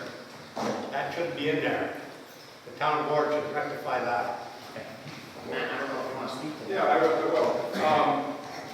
Not going to speak for the town board, Matt, the attorney for the town on the project here. The town board doesn't want to abandon anybody on the water. Todd had a slide up earlier that talked about needing input from the people up in Chilson and near Eagle Lake. That's critical, and we really need to hear from the people who live up there because of the need for a district. If that area is going to keep getting water as part of the project, there's two things that have to happen. If it's going to be tied to the quote-unquote village, all the other districts that are down near the village, there has to be supply coming from that area, meaning the people down here can't just pay debt on a separate district. They've got to be connected. The other part of it is you're going to need a district up there, because right now we haven't been able to take into account those users up there as part of the applications that I haven't done, but before me, to the EFC, working with the Department of Health and the DEC, all the people that live up there, the income levels, values, things like that, can't be included in the matrix, if you will, the formula that calculates how much money we can get for this project because they're not in the district. So Todd talked about that survey that was sent out a few years ago. All the owners up there got a letter from the town, and only a few responded. So I've seen you at the meetings, I've heard the comments. You're obviously very concerned about losing water, and I think the town board agrees with you. We just need more of those people to say, yes, we are willing to be in a district, and we want to be part of the project. And that's part of the equation. Like Todd said, until we have that, we don't know how many properties are going to be used. To put it another way, we don't know the last property out that's going to be part of this district, right? The furthest away that we have to get to. We need to know all those variables so that the engineers can create a plan for how we're going to get that water. So that I couldn't make it more clear. That is absolutely critical. Talk to your neighbors, talk to everybody, but we need to know that everybody up there is willing to be in a district to pay for water. All right, I live in Chilson. I'm affected by what you're talking about right now. I got that. I took offense to it. I don't think anybody needs to know what I make. As far as, your taxes keep going up constantly all the time, and it's like, well, how much more can we get out of here? That's what I think it is. Yeah, that's the thing with those income surveys. I mean, I've gotten to, and I've lived down in the southern end of the lake. I know, just because I work with this stuff, I know what they are, but there is that perception. The government's asking you for your income, limits, and how much you make. You're right. Giving up that information provides information to the town, and it goes into this great big rubric of, Todd put up the number earlier of how much EFC says that we can finance for this project. If some of the slides Todd put on there, if we did everything possible that needs to be done, you're in the 20 to 30 million range. You can never pay for that. It's not possible. They put all these income limits in to say, and you're right, it is a percentage of income because the state, kind of like getting a mortgage, the state will not allow you to borrow more than people can pay. And part of this process that we're going through is also to be able to go back to our elected officials, not just here, but elsewhere, and say, hey, this project's too big for Ticonderoga. We might need a little help here. So I understand the part of the privacy, and I agree with you. I'm not one to want to give up my information either, but it is kind of critical. And it's not something that is passed out, you know, if somebody foiled it, they would black that part out so they can't see it. Comes into the town, you know, that's private information, but it is critical for not only the funding agencies, but for the town to be able to present, here is our issue. This is a huge project, it's a 100-year decision. We were talking about it after we met last week. It's the kind of decision that 100 years ago was made when they put a dam up at Gooseland. You know, the forefathers at that time were looking out saying, this has got to get us 100 years. This is what we need here, and it did. And the cost to keep that supply going is more than you can afford. And that's really where you are. So, you know, I think even the town board, they understand it's a little invasive, but they really need that information to be able to help you. It's just critical. We might even be talking about two different things here, because there was a survey about whether you wanted water, and then there was an income survey, which was separate. 2 years ago, there was a survey of whether you wanted water. I think more recently, there was an income survey that was issued, so kind of two different things. Okay, yes, sir. You're talking about they want input from all those people up in Chilton about what's going on, and they say that the forms were originally sent out 4 or 5 years ago. Well, that was before there was really a water crisis, talking about taking away our water. Would it be logical for us people that would affect in Chilton to resend those forms out? So we plan on doing that. Yeah, okay. Yes, we plan on doing that. Honestly, and Fuller's here, you gotta talk. And you're right, it's taken, we've talked about a lot the last 6 months about this with the town board and Todd. We need to create, not a fear, but a sense of urgency that we gotta make a 100-year decision right now. We need to find some water and be able to take care of it. So the more you talk about it, when you see people and say, hey, this letter's coming, you gotta respond. Yes or no? It's an easy question. There may be some income parts to see if we can get some financing to help this out. But people need to respond to that letter as soon as they get it. These mandates that the states and government put on us, they ought to be giving us the making money for it. The idea is, what can they do to us if we tell them go fly a kite? That's a question that's come up before. Can we tell the state and EPA to hit the road? Yes. You bet we can. The other thing is New York City. I know I've been to their reservoir and things, and they don't have half of this stuff. Why don't they get on them? Because they're too big. Well, there's two things. One, I actually wondered about that, because I went online. If you go hit I think it's the DEP website, that's like New York City's DEC. They've got a Department of Environmental Protection. There are some links on there that will tell you how they filter their water. They've got huge raw water sources like we do, but they have monster plants that they treat water that comes into the city. So some of the stuff the options that Todd and AES have shown on the slides are smaller scale versions of the treatment that New York City has. You know, if you think about it, it's very similar to Ticonderoga, but on a grand scale. They've got water supplies up into Westchester, Orange counties, way up beyond the city. We've got it up at Gooseland, flows down into the city, but it's treated. That's the big difference. We have huge treatment plants that would boggle the mind. It's very interesting if anybody can start sneaking around. But to get back to the question on, can we tell them that we're not doing anything? We can. We can. But here's the reality. And it's not me trying to sell you a project. It's not Todd trying to sell you a project. That just kicks the can down the line. That's true. It does. That's very true. And things aren't going to get cheaper. The mandates aren't going to stop. And the reality is it's just going to kick it to the kids and the grandkids that are eventually going to have to fix this. The one thing that I look at is we ought to be getting hold of our politicians. I've heard And getting them to get state, if the state demands it, then they pay for it, or at least help. Exactly. What are we talking about after we had lunch the other day? Look what they did over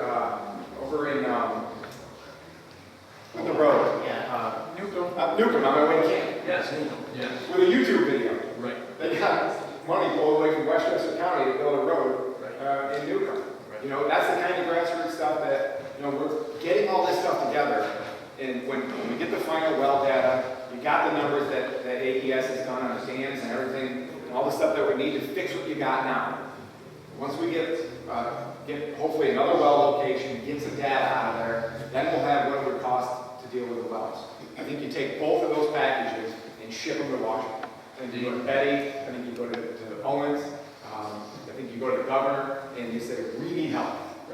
You got a $14 million price tag for the EFC that is the max that they'll give you, and that's based on the estimates that they've done now. What happens if estimates start coming in a little higher when you bid them out? I mean, they're estimates, and that's the reality. So I agree. I think you don't end here, you don't end with EFC. I think you ship those packages out to them and say, please, money. Right. You're not alone on this. Yeah, You're one of the top, it's on the national list. It's a top listing across the state. And that's actually the problem, is that for some reason, this project was overlooked, which is unfair.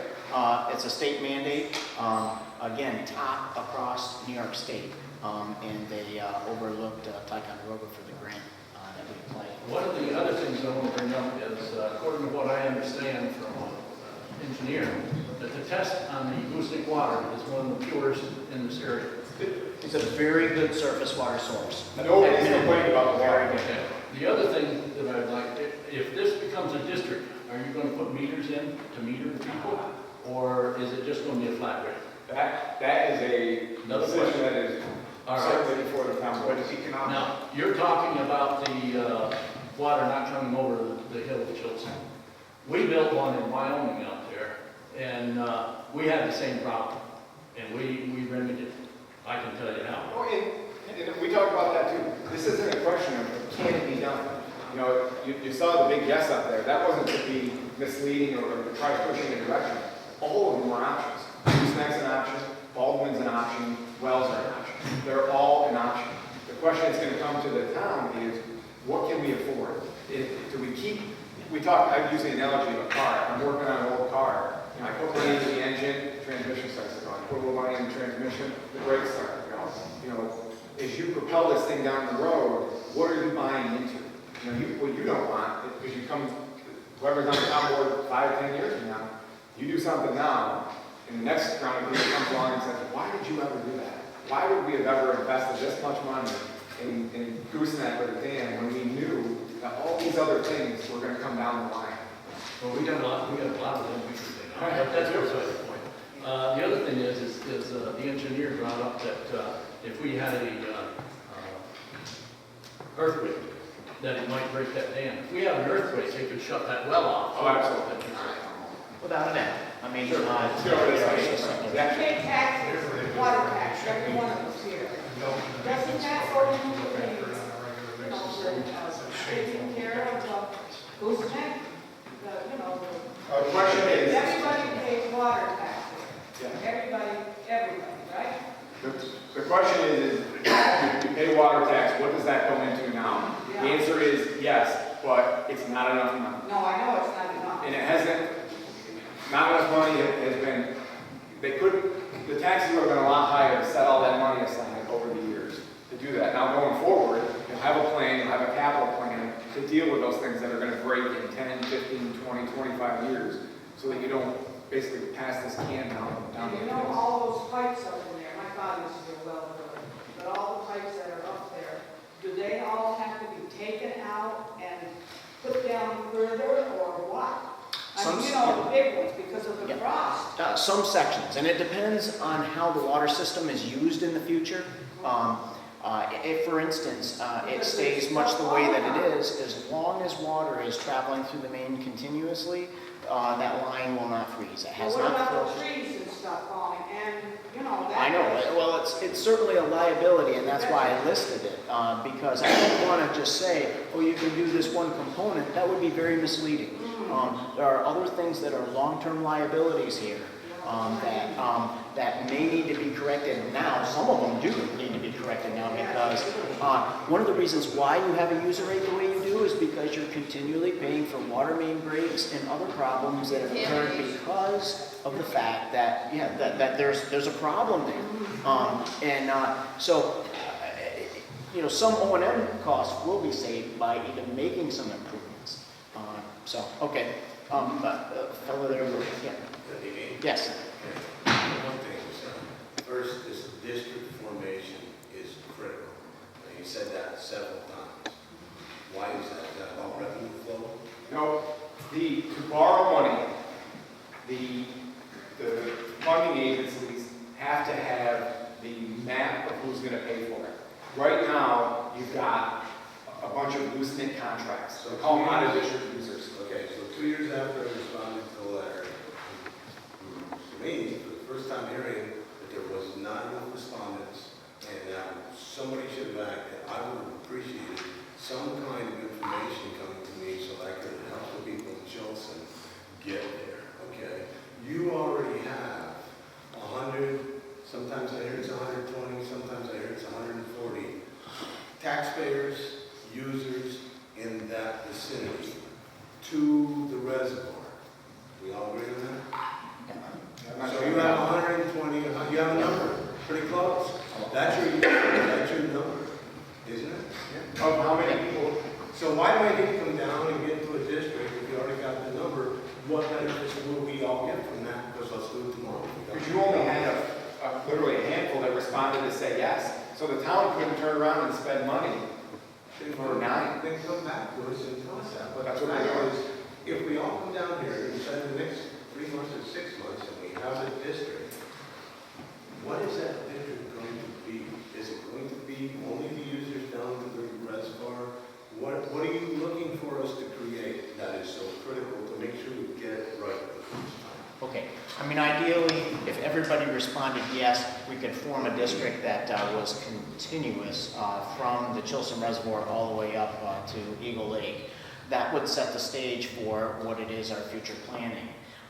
And that's why we sent that questionnaire out earlier. One of the reasons why some of that wasn't followed up immediately was we said, okay, well, this is what we have right now. Can we plan for this? We sent that into the funding agency. The funding agency returned and said, no, because there's a significant percentage of your users that are not in a district. So you can't borrow this much money because there's no contractual obligation created here. These are things that took time to sort out, and that's why we're now here at a public meeting to try to sort these things out, to emphasize the importance of that moving forward.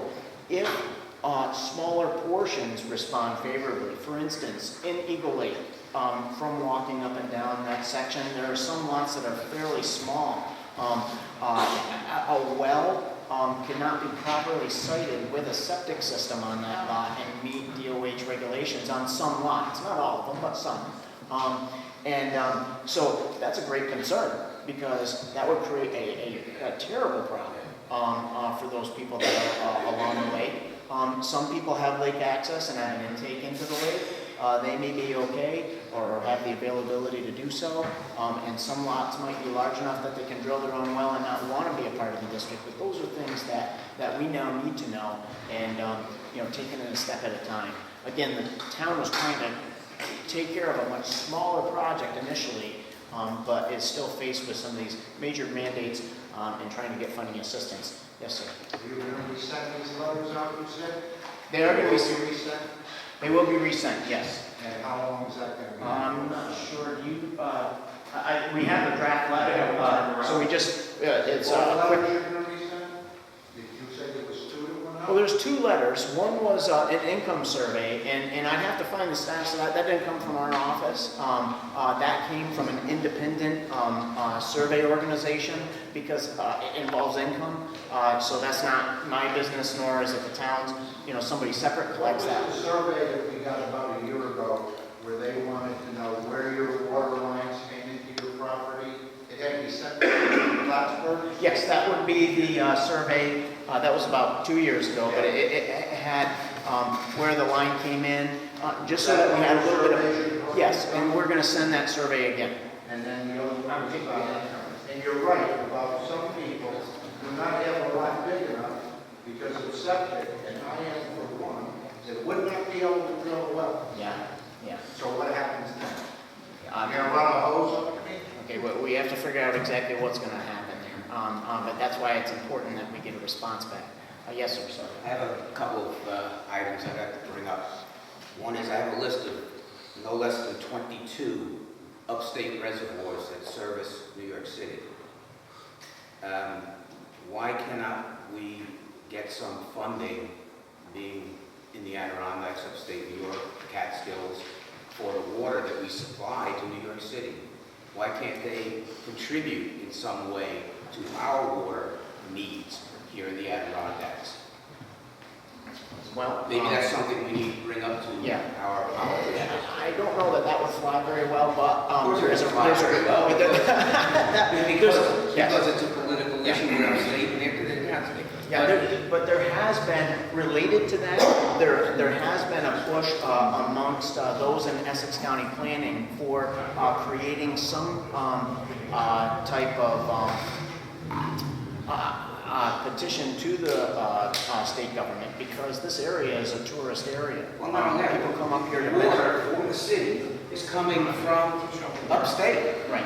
They're getting that water essentially for free. Yeah. And we're suffering because we have to spend a bunch of money. Another couple of items. I see two different situations here. One is the handling of the water supply for the people of Chilson, Eagle Lake, that area, where a well may make perfect sense in that area. In the downtown area, the rest of the village and the town of Ticonderoga Street, even going on Street Road, at the intersection of Alexandria Avenue, Lord Howe, the town has quite a bit of property. We literally send millions of gallons of water over that dam every single day. Millions of gallons. I don't understand why, with all the land that we have there, at the elevation that we have there, we can't build something there that would give us the supply down Baldwin Road, down to the village, all the way out Street Road. Has that been looked at? Yes, I mean, that's basically what the Baldwin Road plant does. It pulls water from the lake. That's, you've already convinced me that the Baldwin Road plant is insufficient Yeah. to supply the needs of the town as is. There's not enough land there to upgrade it, but we do have plenty of land at the Alexandria Avenue, Lord Howe area, and we're sending the water down the Lachute River anyway. Why should we be spending, I don't know how many hundreds of thousands of dollars to drill wells when we're sending the water out the pipe? I mean, we can certainly evaluate another filter plant site that is on land that the town does own, and alter that intake that goes into the lake. It's just that the existing intake, you know, that's expensive, and that's why we're trying I'm to. not talking about as the much as intake, possible. you can abandon that. Take the water that's going right down Lord Howe, it's going right over the dam. Millions of gallons. You don't need another water source. We can investigate that option. Well, will you realistically? Absolutely, we can. Has anybody considered it yet as to date? As a serious alternative? A form of it, yes. Maybe not exactly the land you're talking about, but yes, a form of it. We have investigated. The problem is the cost of a filter plant is just expensive because it has to be filtered. It's a surface water that is not possible to qualify for filtration avoidance. Therefore, it has to be. Okay, but you're going to need to filter groundwater regardless of its purity. It's still going to need some sort of filtration, chlorination. Chlorination, but no filtration. Now, Lake George is AAA 1 rated water. I mean, how much, truly, how much treatment do we really need to give the water that's coming from it? It still is. I understand it would be, but It's on the list. let's weigh the difference between what treating that water would cost as opposed to drilling for water that may or may not be available should this have a sustainable drought. I understand that you're talking about replenishment and you take away. That doesn't mean that it can't happen, that we won't go dry. It could happen. Okay, sir, with this, I'm going Yes. Is there water districts in Ticonderoga? Yes. How come the Chilson district, like my house has been in the district, or in the area as a user for 80 years, why weren't we ever put in as a district? We've been paying tax, or we've been paying water tax. You pay water rate up there for the water. Same as people down in the village, right? I have no idea why you're in our district. So that's kind of, you can see what I'm saying. It's kind of a cheesy way of saying, well, I'm just going to abandon it. You don't have to, I know,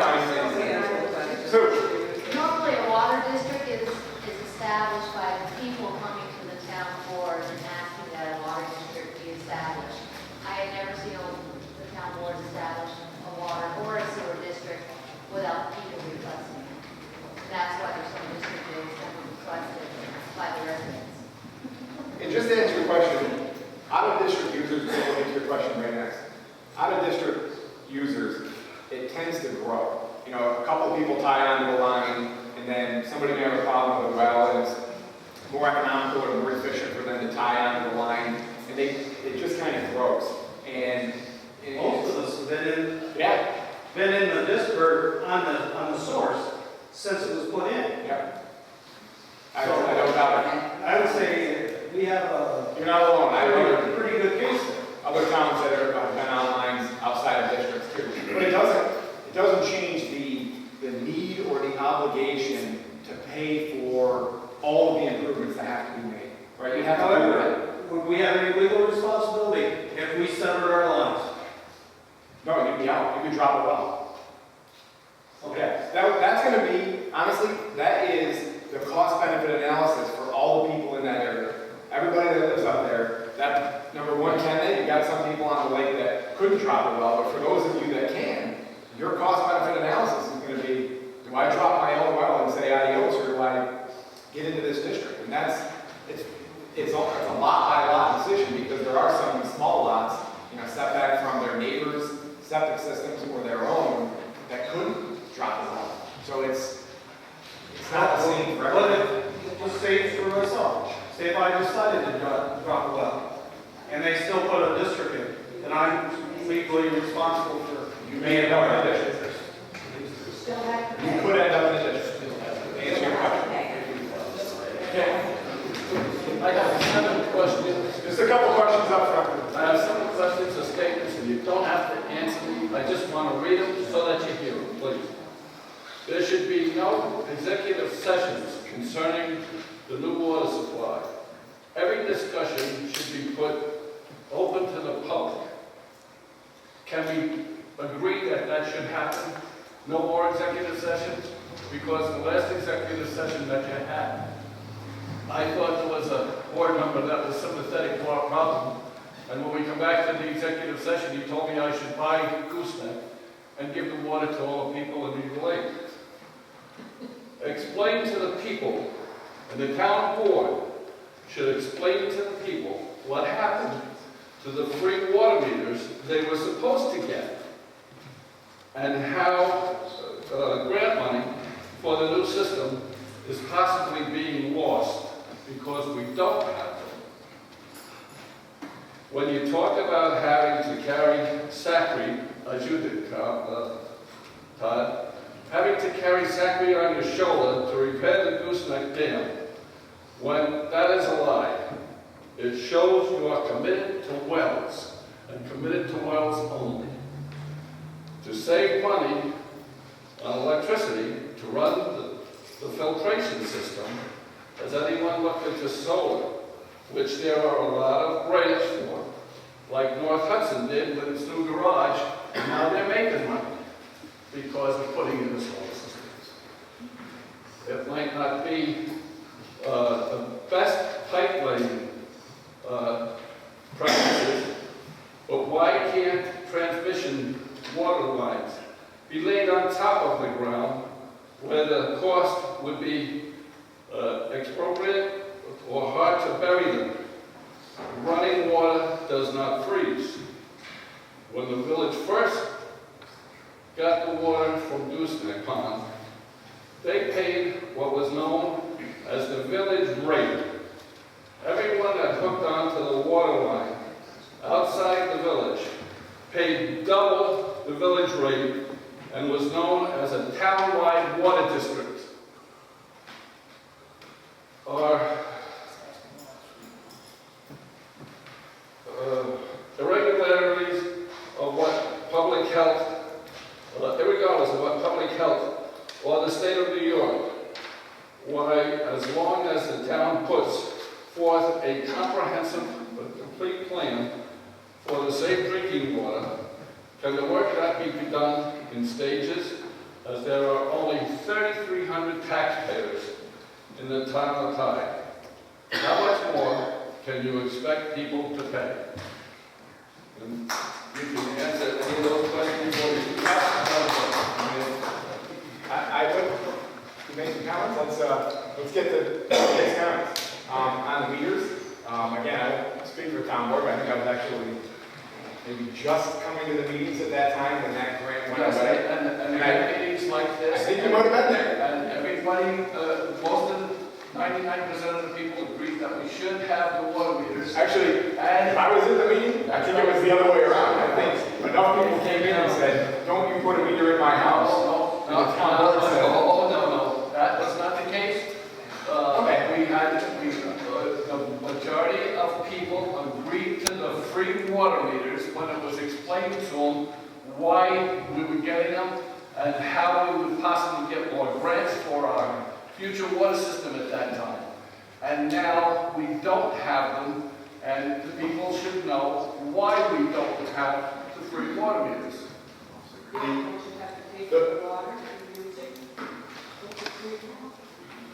The question about the wilderness land, we talked about that at the last meeting too. You know what? That hasn't been given up on. It's part of the dam, because there's not been a formal survey, there could be a disagreement about the boundary line of where that thing actually runs through the dam. But part of it, at least, I want to mind this and looking too, I'm pretty darn sure it's on wilderness land. Could we put up a fight with the state because it was built 100 years ago and it was there? You bet we could. We could take up a fight with the state, and I think, again, you just got to look at all of your options and cost-benefit analysis kind of idea. Look at the project, I know because I was working on it, that's trying to be done over in Tucker Lake, and the fight that's being had over there, and that's on resource management land. That's not on wilderness land. You talk about the people, calling the shots with getting the water down in the city. Just on projects, the main power line that came out of the north, they had to do a swap, a constitutional swap, and it was on the ballot so that they could, for a triangle of land, maybe the size a little bit bigger than this building, to run a power line over it. It was wilderness land. When those people, when that comes out, there are people that will fight. And they will fight because they don't believe that any wilderness land should be used for anything. It should be strictly off limits. So to answer your question, can we do it? Sure we could. I think there's some good arguments to be made. It was there. They certainly can't tell us, now you've got to let that dam go. There's people downstream of it. There's improvements that are downstream of it. So I think you can make a good argument. But the question is, how long will it take you and what's it going to cost for us to get there? So that is an argument. I would never tell you it isn't. And in stages, again, that could come up in part of the analysis, but that too is a cost-benefit analysis. You're right. You've got to take a look at, what your options are. If you do this part now, what could happen? Or what are, Todd talks about we could do part if we wanted to just improve gooseneck, but we don't know what would happen with the line below. So if we just did that first phase, then the engineers are going to say, hey, listen, this is the option we've chosen. We're going to do this, but we cannot promise you what's going to happen with that line if we vacuum. If it creates those pressures, that could break, and you could have to spend that money. So, Dan, we were talking about, to answer your question, I think it could be done in stages. It just, what is your long-term cost? Does it inflate your cost? Does it lower your cost? And ultimately, that's the decision that the town has to It's make. going to get done in a way that it can be affordable. Not 14 or 15 or 18 million dollars all in one shot. And you got to look at that. And you have a proven 100-year water source. Everybody has admitted to that. A proven 100-year water source that is grade A water, and you're looking for water and you're not finding it. That doesn't make sense to me. I still cannot understand that. You have a proven water source. You said the water even runs over the dam. Well, we have access to the dam, and I'm certain that the state cannot deny us access to that dam to fix it. And the repairs that it's needed. And if it's running over, then brings the dam up a little bit higher because you're not taking up any more room. You're just going up instead of wide. We can go up, we can't go wide. The state stepped in with the lower dam, why can't they do it here? And it certainly is a possibility. The town has Hold authority. on, Mr. Brunel. The town has authority It's written in the Furrow Lake Wilderness Area Unit Management Plan. So it's not that the town doesn't have any teeth on this issue. They do. The problem is getting a response out of the state to be able to plan. And certainly, this option right here is certainly a viable option. I mean, it does have some cost involved, but it's utilizing the gooseneck pond system. And again, by no means would I rule that out. It's just that all things have to be evaluated. I don't want to have, after the fact, have something happen here and say, well, you didn't look at the groundwater, you didn't look at some of these options. It really all needs to be looked at, and we're trying to do that. I don't know, Mr. Grant. Mr. Grant. I'd like to bring up a couple of points. I'll try not to take too much time. Number one, I realize Mr. Cormier spent a lot of time studying and citing wells, but I'd like to quote from Department of Health Standards for the location of wells, section 5-B.2.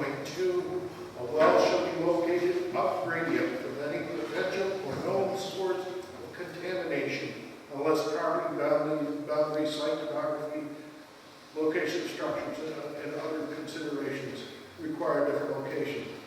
The Rafferty property, the well is located less than 100 feet down gradient of a known source of contamination.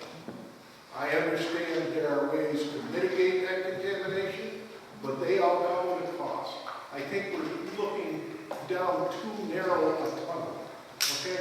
We're looking at a dam in Gooseneck. What for? Take a directional drill up there, drill up the center of the pond, pop up, and draw your water from the middle of the pond. There's technology available that isn't being considered here.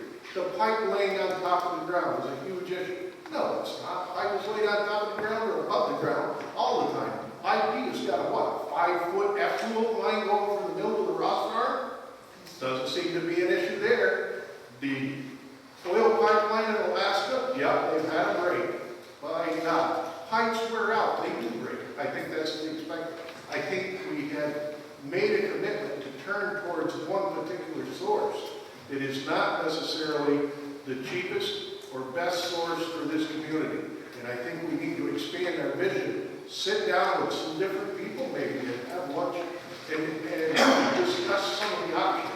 Because it really appears from everything I've read, including the study booklets that you gave to the town board and whatnot, that we need to broaden our vision here. Thank you. We have looked at some of those options. Sir, over here. I understand that the hydro plant has first options on water in Lake George. What if we had a drought and it draws it down to where it's insufficient for you to draw water out of there to supply the town? On Lake George? Yes. Can I make a comment on that? Sure.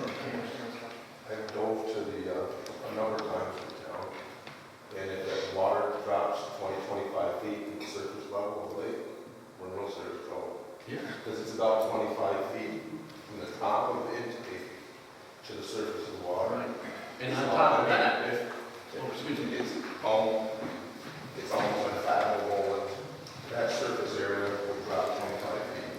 but You'd have much worse problems. But the point is they had first options on the second. And if we had a drought, what would happen? I'd like to have Claude speak. I'd like to speak to Mr. Grinnell's point about the well being downgrade from the source of contamination. On the Rafferty property, and I'm assuming you're talking about the barn and the manure and the horses that are in there, correct? Partial. Okay. Also, the cows, one out of there for 100 years, and then another 50 yards away, or less, there's another large. We're in agricultural land, okay? Yep. Okay. When we drill that well, let's go back, okay? That resistivity profile told us that there was lake clays there. The geology that's been mapped by other researchers besides us told us there were lake clays that were sitting on top. There's a thin layer of sand on the top. Beneath that's about 35 feet of clay. When we log these holes, we actually put in a test hole, we are required by the state to give them a log of the material that goes through, that they penetrate, okay? Unlike, these are geologists that are out there logging this hole. okay? And I have the samples in my office, and what we went through here was essentially that little bit of sand and then 35 feet of what's called lacustrine clay, okay? You can tell it's clay because when you break it, it's layered, okay? Called varved clay. Lake clays will be laid down much like tree rings. You'll have layers with each successive season or successive year, okay? And that's very evident there. What does that clay do? All right. Take a bucket of clay, all right? Take a bucket of gravel. Dump some water on the top of it. What happens with the water on the gravel? It drains through, right? What happens with clay? It sits right on the top, doesn't it? Doesn't really migrate vertically, okay? That clay holds that water up. Okay? The other thing here is when we did this well, we finished this well. Hang on just a moment, okay, please. When we finished this well, okay, we took a static water level. That's just the ambient water level that's in there without pumping that well. And that was 50 feet below ground surface. What you'll see next to that well is a drainage ditch, a bunch of cattails, some wetlands, okay?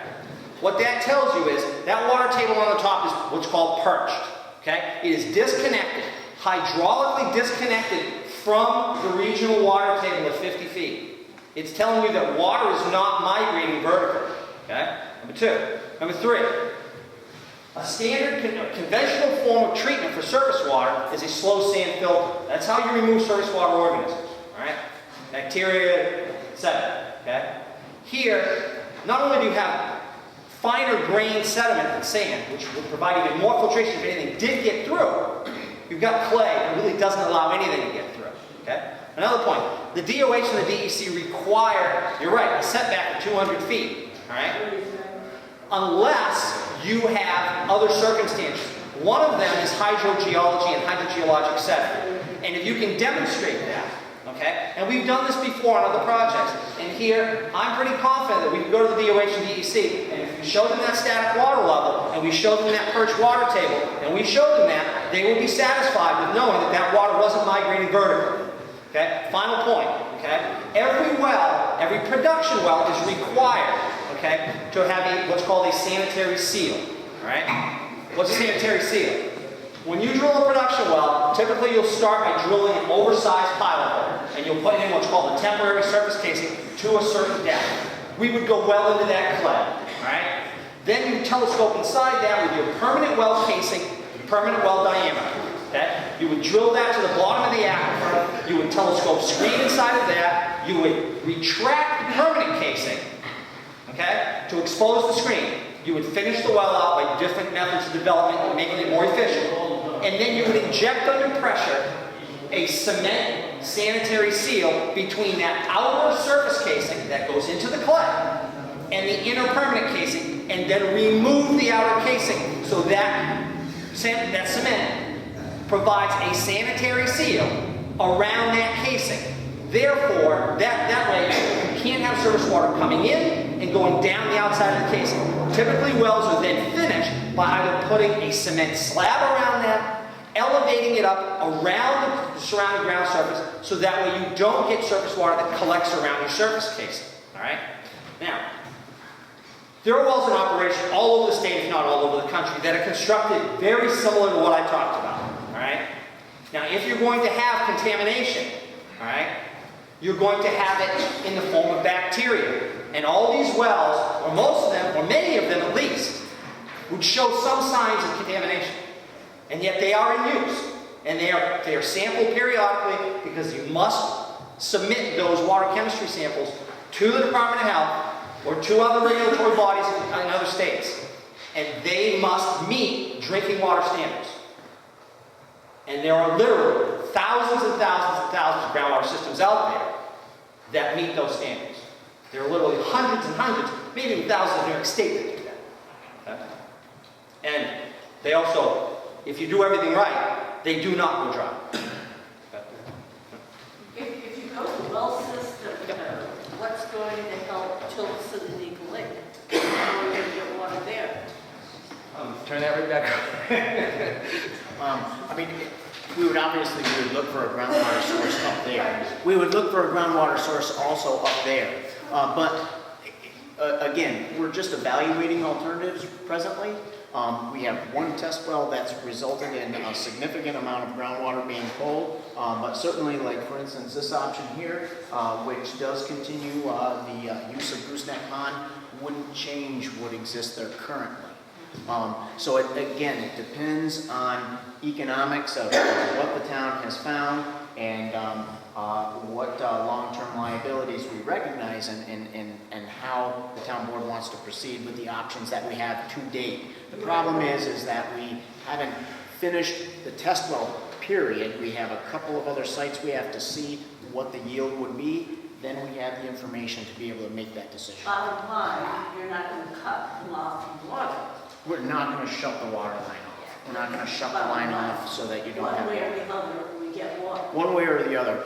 The problem is that it's the level of treatment, and that's the concern. That's my concern, because what's there is an issue, and it should be dealt with. And there should be a plan to address those things, because we can't turn a blind eye to it. In the planning process, we have to acknowledge, okay, the treatment needs to be improved in this area so that people have a potable water supply to their home. Man, he's the engineer. The one that's going to say is shut off the water is the town board. When they say that, then we can believe something.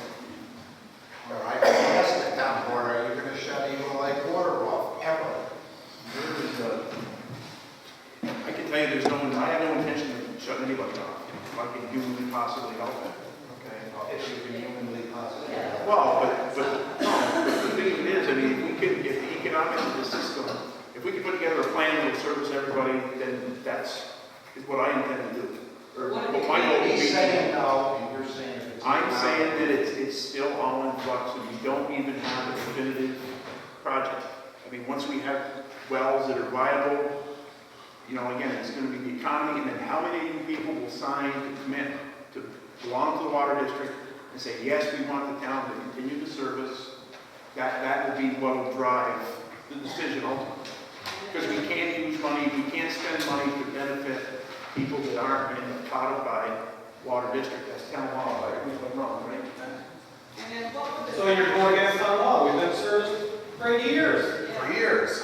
I know, Bruce, but this has proven to be the catalyst. This has been the mechanism that has driven us to have to get the thing packaged the way it's supposed to be packaged. Will anybody else use that water? Are we going to pay a disproportionate part of the cost of that water? If we form our own district, and it's going to be $642 if we share with Tide, is everybody else going to pay that? Or is it just going to be us? Traditionally, when they expand a water district, like up toward the mill, that's a new district. It's not on a trunk line. Somebody else isn't getting that water. That water's going to them.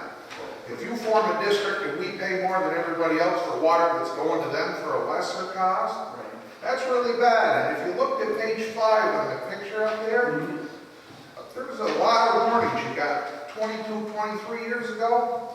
It'd certainly be pretty easy to establish some culpability on not you people per se, but the town government for ignorance of the fact that letting this go for 2 decades. No, it doesn't frustrate anybody anymore than it does. Then you're going to penalize us unjustly for it. The thing would be that each district has to bear its own burden of the share of debt service. As long as they don't use the same water that I do for less money. But then they'll have a user rate based on, like I said, they'll have a component of their user rate will be debt service, and then the water usage, debt service, then there's operations and maintenance, and then there'll be water service per se.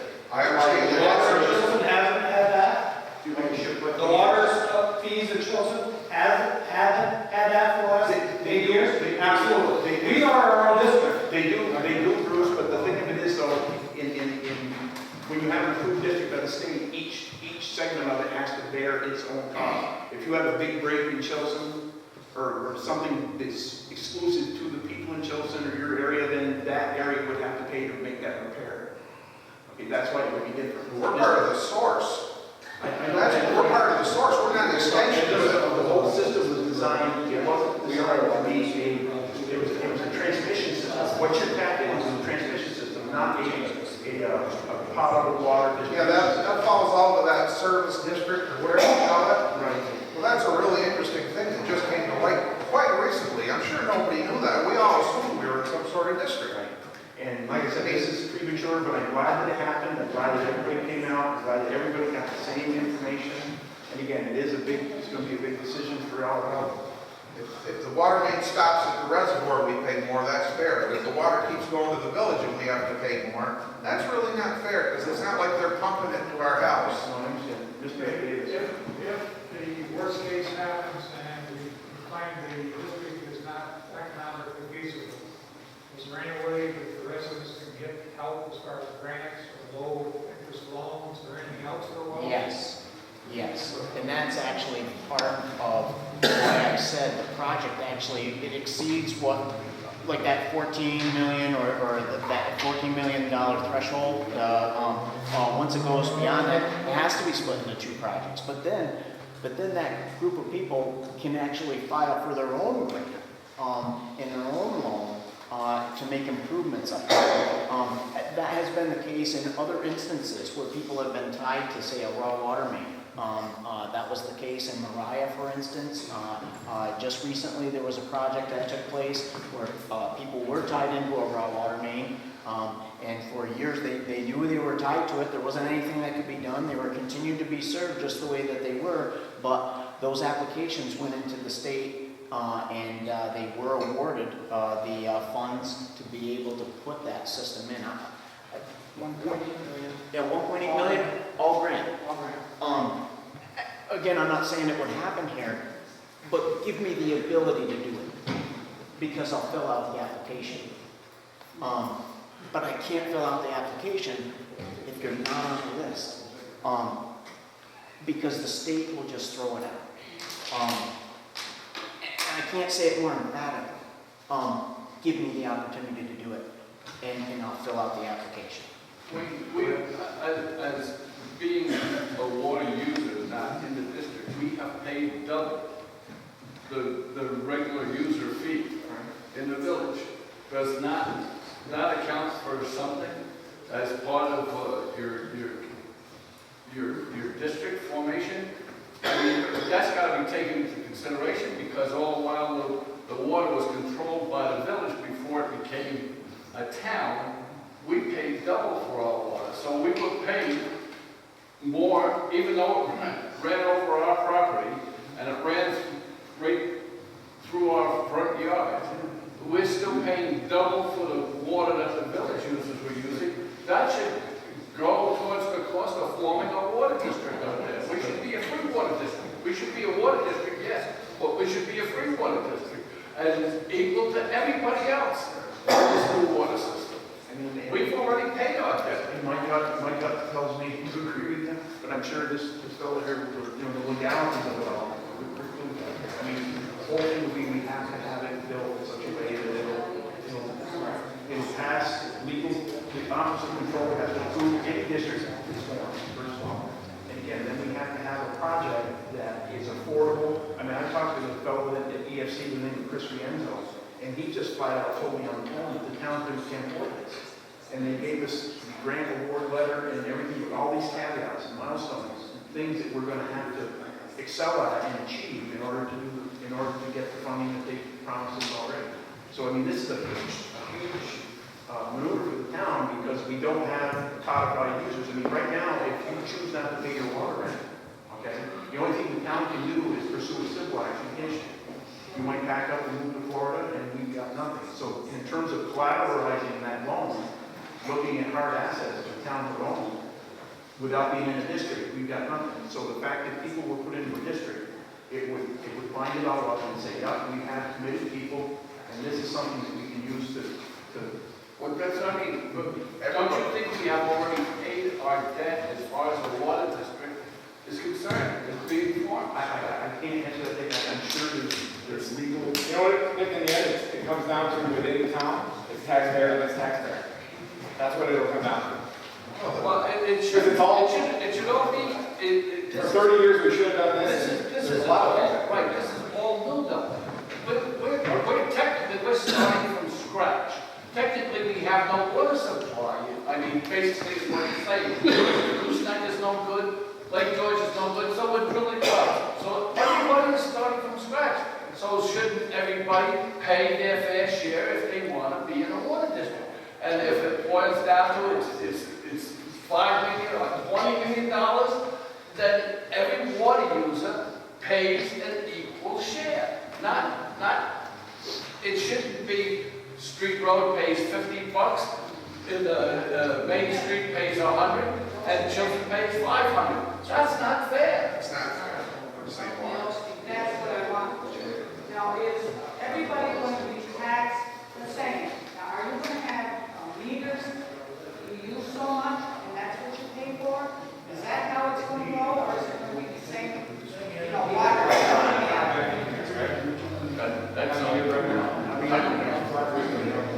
Meters are maybe not quite the ideal, Jenny. I think the economy and the economics of the project is going to drive whether or not we have meters or not. But how can, everybody pay the same amount, with the water coming in their home? I'm talking about my dollars. That's it right there. Are they going to all pay?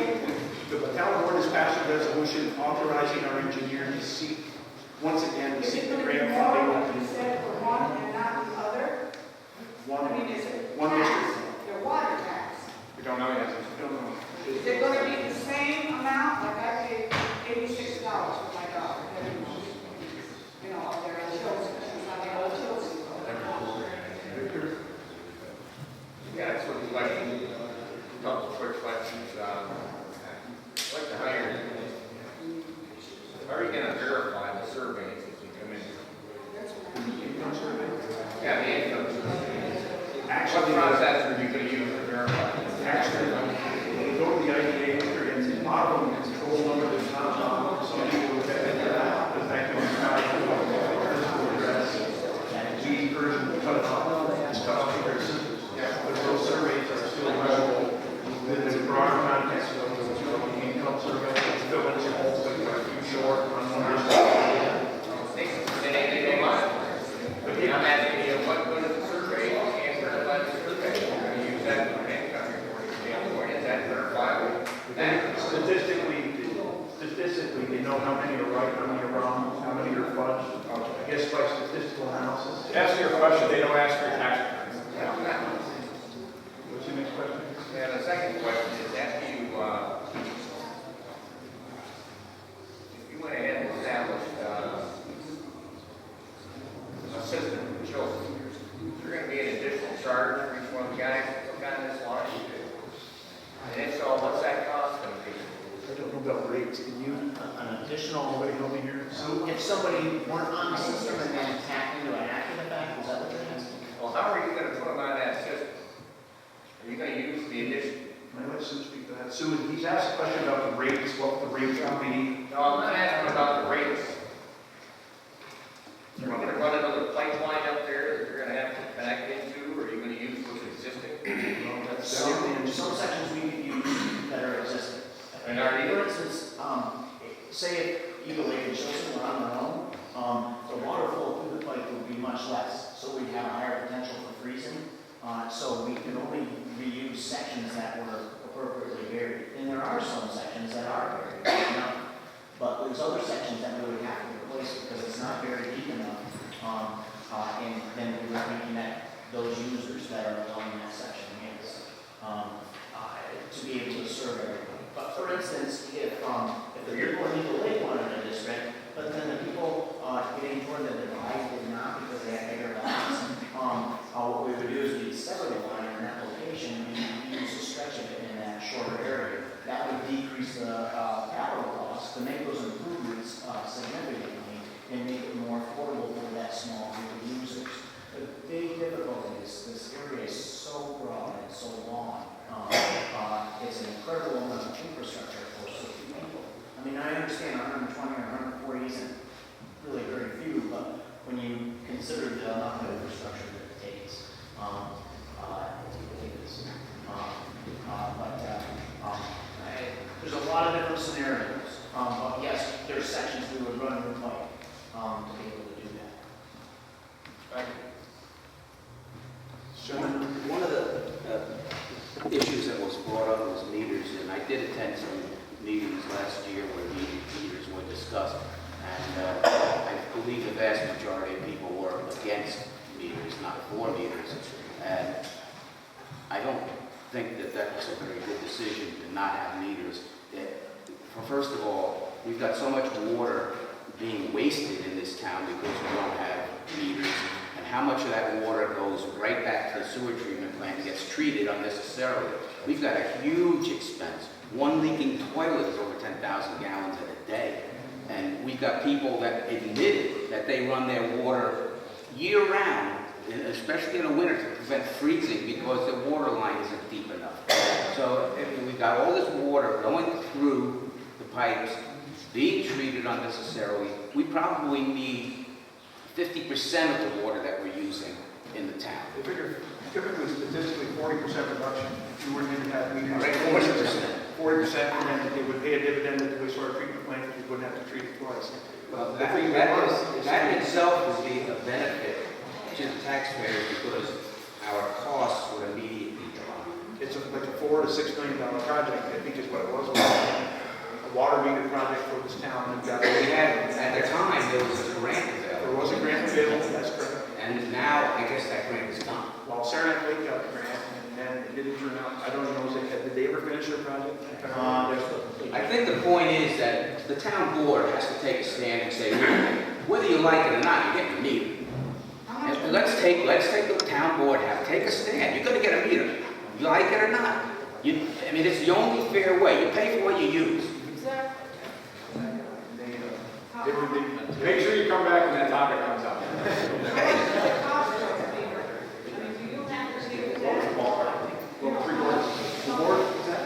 The thing is the cost of our installation is like $6 million to give everybody in the town, it's 1,800 customers on water bills. And you can't really go, it's almost usually the guy who do it all or not at all. And so basically, because of the economics, because of the cost of volume. Each household should be responsible for installing their own, because I know for a fact that I can get a water meter installed for under $100. I think any one of these guys, You may well come to that service again. I mean, at the end of the day, we may be looking at a proposition. Any other questions? Yes. Anybody discussed or thought about the effect on the values of all these properties in the event that, you're going to have to adjust assessments and whatnot, you don't have water? What about fire protection? That isn't on nobody's radar at this point. I understand, But it's one of those things that we're going to do our level best to maintain this water supply to all three. Everybody that wants to continue to get it. But what would help us help you is if you sign a commitment letter and say, I'm committed, I want to continue to get water from I signed the letter, and when they asked me the survey, I told them I wanted more information, and when the website came up on the damn computer, it said I declined and didn't want to be in the district. And I called up once and even said that I really would like that rectified because I never made a decision one way or another, and yet it's still there 2 years down the road that I'm in decline. So, and we're going to do it again. I personally own property in the district myself, and I was there the day you bought it. I bought mine. $30,000. We're going to continue. It seems to me that the Chilson Eagle Lake basically got maybe 3 options. If we decided to make a water district, are we going to be able to have input as far as the decision as to what kind of water source we want? Certainly that can be taken into account. The water source, like picking. Well, if we come up with this district, 140 families or whatever, residences, we would like to maybe get together on our own, because that's the way things are up on our way. And we would like to maybe make a decision looking at the figures and the pros and cons. A well, fixing gooseneck, private wells, sharing wells, whatever. Are we going to be able to do that?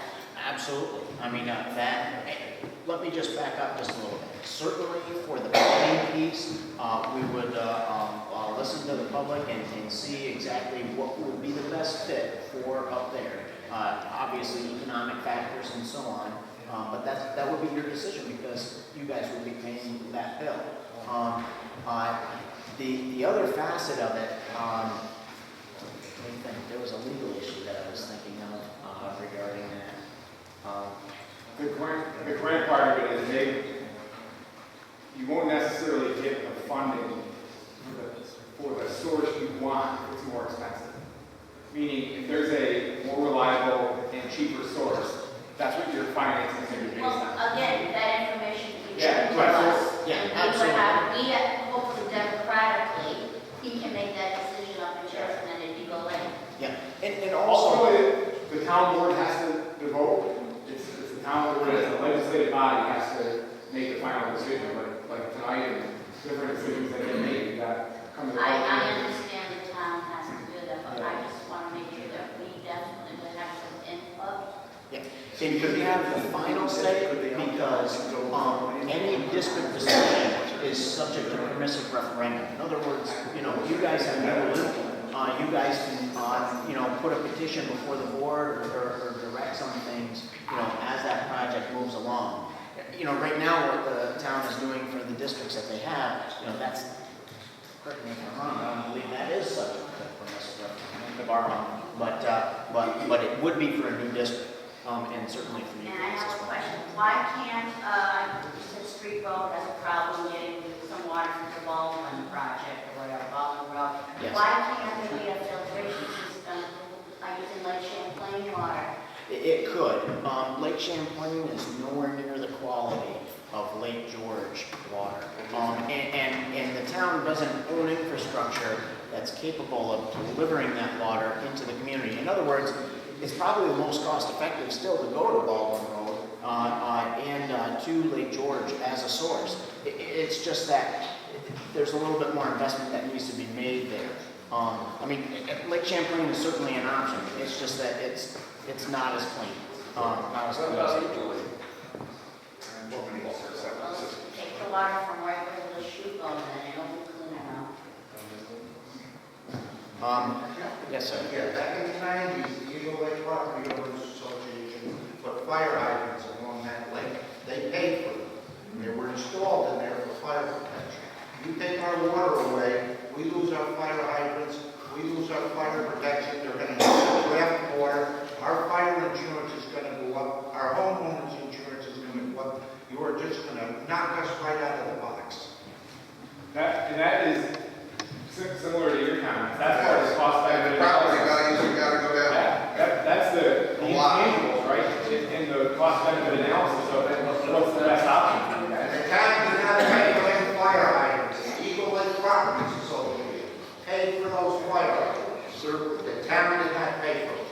Tanya, tell me what your name is. You should just write your name down. Sure. You want me to write it down? What's your name? I'll come up and give it to you. Okay. Know where it is. Thank you. Now, one more, Jane. If you, like you on your property, you have a store, and do you have to pay for the service of the water that comes down? If you have your own well? If it's a district, yes. Yeah. That's what I'm saying, now that regulation though. Yes. If we form a district, like Eagle Lake and the Chilton, and we decide can we decide to make a decision that if somebody wants to not go on that line, they want a private well, can we have that kind of input? That's a very good question. Once the map plan report, which is the first step to the district, once that is set, adopted, and the district boundary is formed, it takes an act of the legislature, not kidding around, to get out. You have 10 things that go on, and the short of it is you have to pay your part of the debt to get out. So that's why decisions that are made very early on, when that district is formed, are long-term decisions. You're saying, yes, as we form this water district, we come up with that decision, You're we in. stipulate? Yeah, you can't get out. Even if you have a well, Oh, You're in. and whose stipulations that New York State? Yeah. Once you're in, you're in. One more. I still, I don't know if I got a good answer as far as, if not the legality, at least the fairness. If we form a district in Chilton and all these improvements, let us get served with whatever water is deemed safe and good to drink. if other people are gaining benefit from that same thing. Like I said before, it's not the extension of an existing district where people are getting a benefit they didn't have previously, like Third Avenue or whatever it was, or the mill. This is already a truck line. We're already there. We've been paying on it for decade upon decade. And I just want to make sure that, is it legal that we can be disproportionately charged for the same product people downstream of us are going to pay less? I have your question now. Now I can see where you're at. If, and here is illegal, because I want to make sure I got the facts right. If the decision was to rehab Gooseneck New Reservoir and run the water from there, would you guys still need a district? Yes. Because you got some infrastructure repairs that need to be done up there. Would the cost of the overall project be borne equally by everybody at that point? Yes. Thank you. Because that water would still be coming down from up there to this part. I'm sorry I missed that part of the Well, one of the scenarios. Right. If you were a standalone district, meaning none of the water was coming from there, service down here, that'd be different. It showed three different ones, but the one that showed Chilton and the village gave a cost of $600 some odd dollars annually. Spread it on everybody. That would be everybody. I understand. Everybody. That's fair. Sorry, I just wanted to make sure it wasn't disproportionately poor. I misunderstood your. Thank you. Now it's a vital point for everybody. Absolutely. In to answer your question, Dick and I talked about this, and he said it a couple of meetings. From wells or rehabbing, honestly, and I won't put it bluntly for them, but I'm going to, they don't care. It's not their decision to go build a well, to drill a well, or to rehab the infrastructure. Really, they don't even get the kind of like we can't take that into account. You guys do. The town has to, the town board has to take into account what the preference is. All they can do is present the option of what the lowest cost is. And if somebody's looking at that, I know Mr. Graham might have left, but if somebody is talking to an engineer, and we've talked about it, and they think there's some other idea, or that these numbers are inflated or something, let the town board know. Somebody can say, hey, I disagree with this, and here's why. It's not going to upset them. They're going to take into account and say, well, the number's up, it's off. They don't get to make the decision of, we are invested on well. Honestly, I think, just from some of the projects I've been involved in, I think they make more on a filtration plant. That's not what I was talking about. Right. So it's really, it's just keeping you guys young. Now I have this, I'm hoping that you guys are informed enough to go back to everybody and say, listen, we got to make our decision here what we're going to do. Because the town board really needs to know. We'll put that application in. We'll try to get that nailed down so that you can know with somewhat more specificity what the numbers are. Right? This is cost benefit driven. And it took a couple years to get that. It did. From when they sent the first survey out till now. But you know what? We got a lot more information now too. We got one well on the ground. They did drop, the well was dropped out there to try to see if there was supply to take that area of the town. That came up not enough. So that kind of drove, you know what? If that well up there came back where there was enough water, it'd be a different discussion. So there's the town is served by Gooseneck now. What was that? Matt, what you're saying, that the town board can make any decision they want, regardless of what comes before. Right. They can make any decision they want to make. So. Well, okay, but sometimes, the cheapest isn't always the best. Yep. And based on the history of the town board in recent months, we did a lot of, we did a whole series of meetings for a year on the police department, got recommendations, did what they wanted to do anyway, ignored it. Same thing just happened with the zoning law. Thousands of man hours wasted. Town board didn't want it. So I'm encouraging the town board to do what we want, which is keep Gooseneck and help the land was. And you can make that decision. You don't need the report from the engineer. Joe. Town board had committees, I was on that committee. We went through a lot of things. One man said, don't make a deal yet, don't make a deal, you don't have to get rid of the deal. In the end, what are you talking about? The police department. Steve. So they come up, wait a minute, About water. we ended up, Steve, I've had you come into my office. I've had you come into my office with preconceived ideas, specifically regarding the report that was done on the structural integrity guides, as you know that. You have preconceived idea they wanted to make it.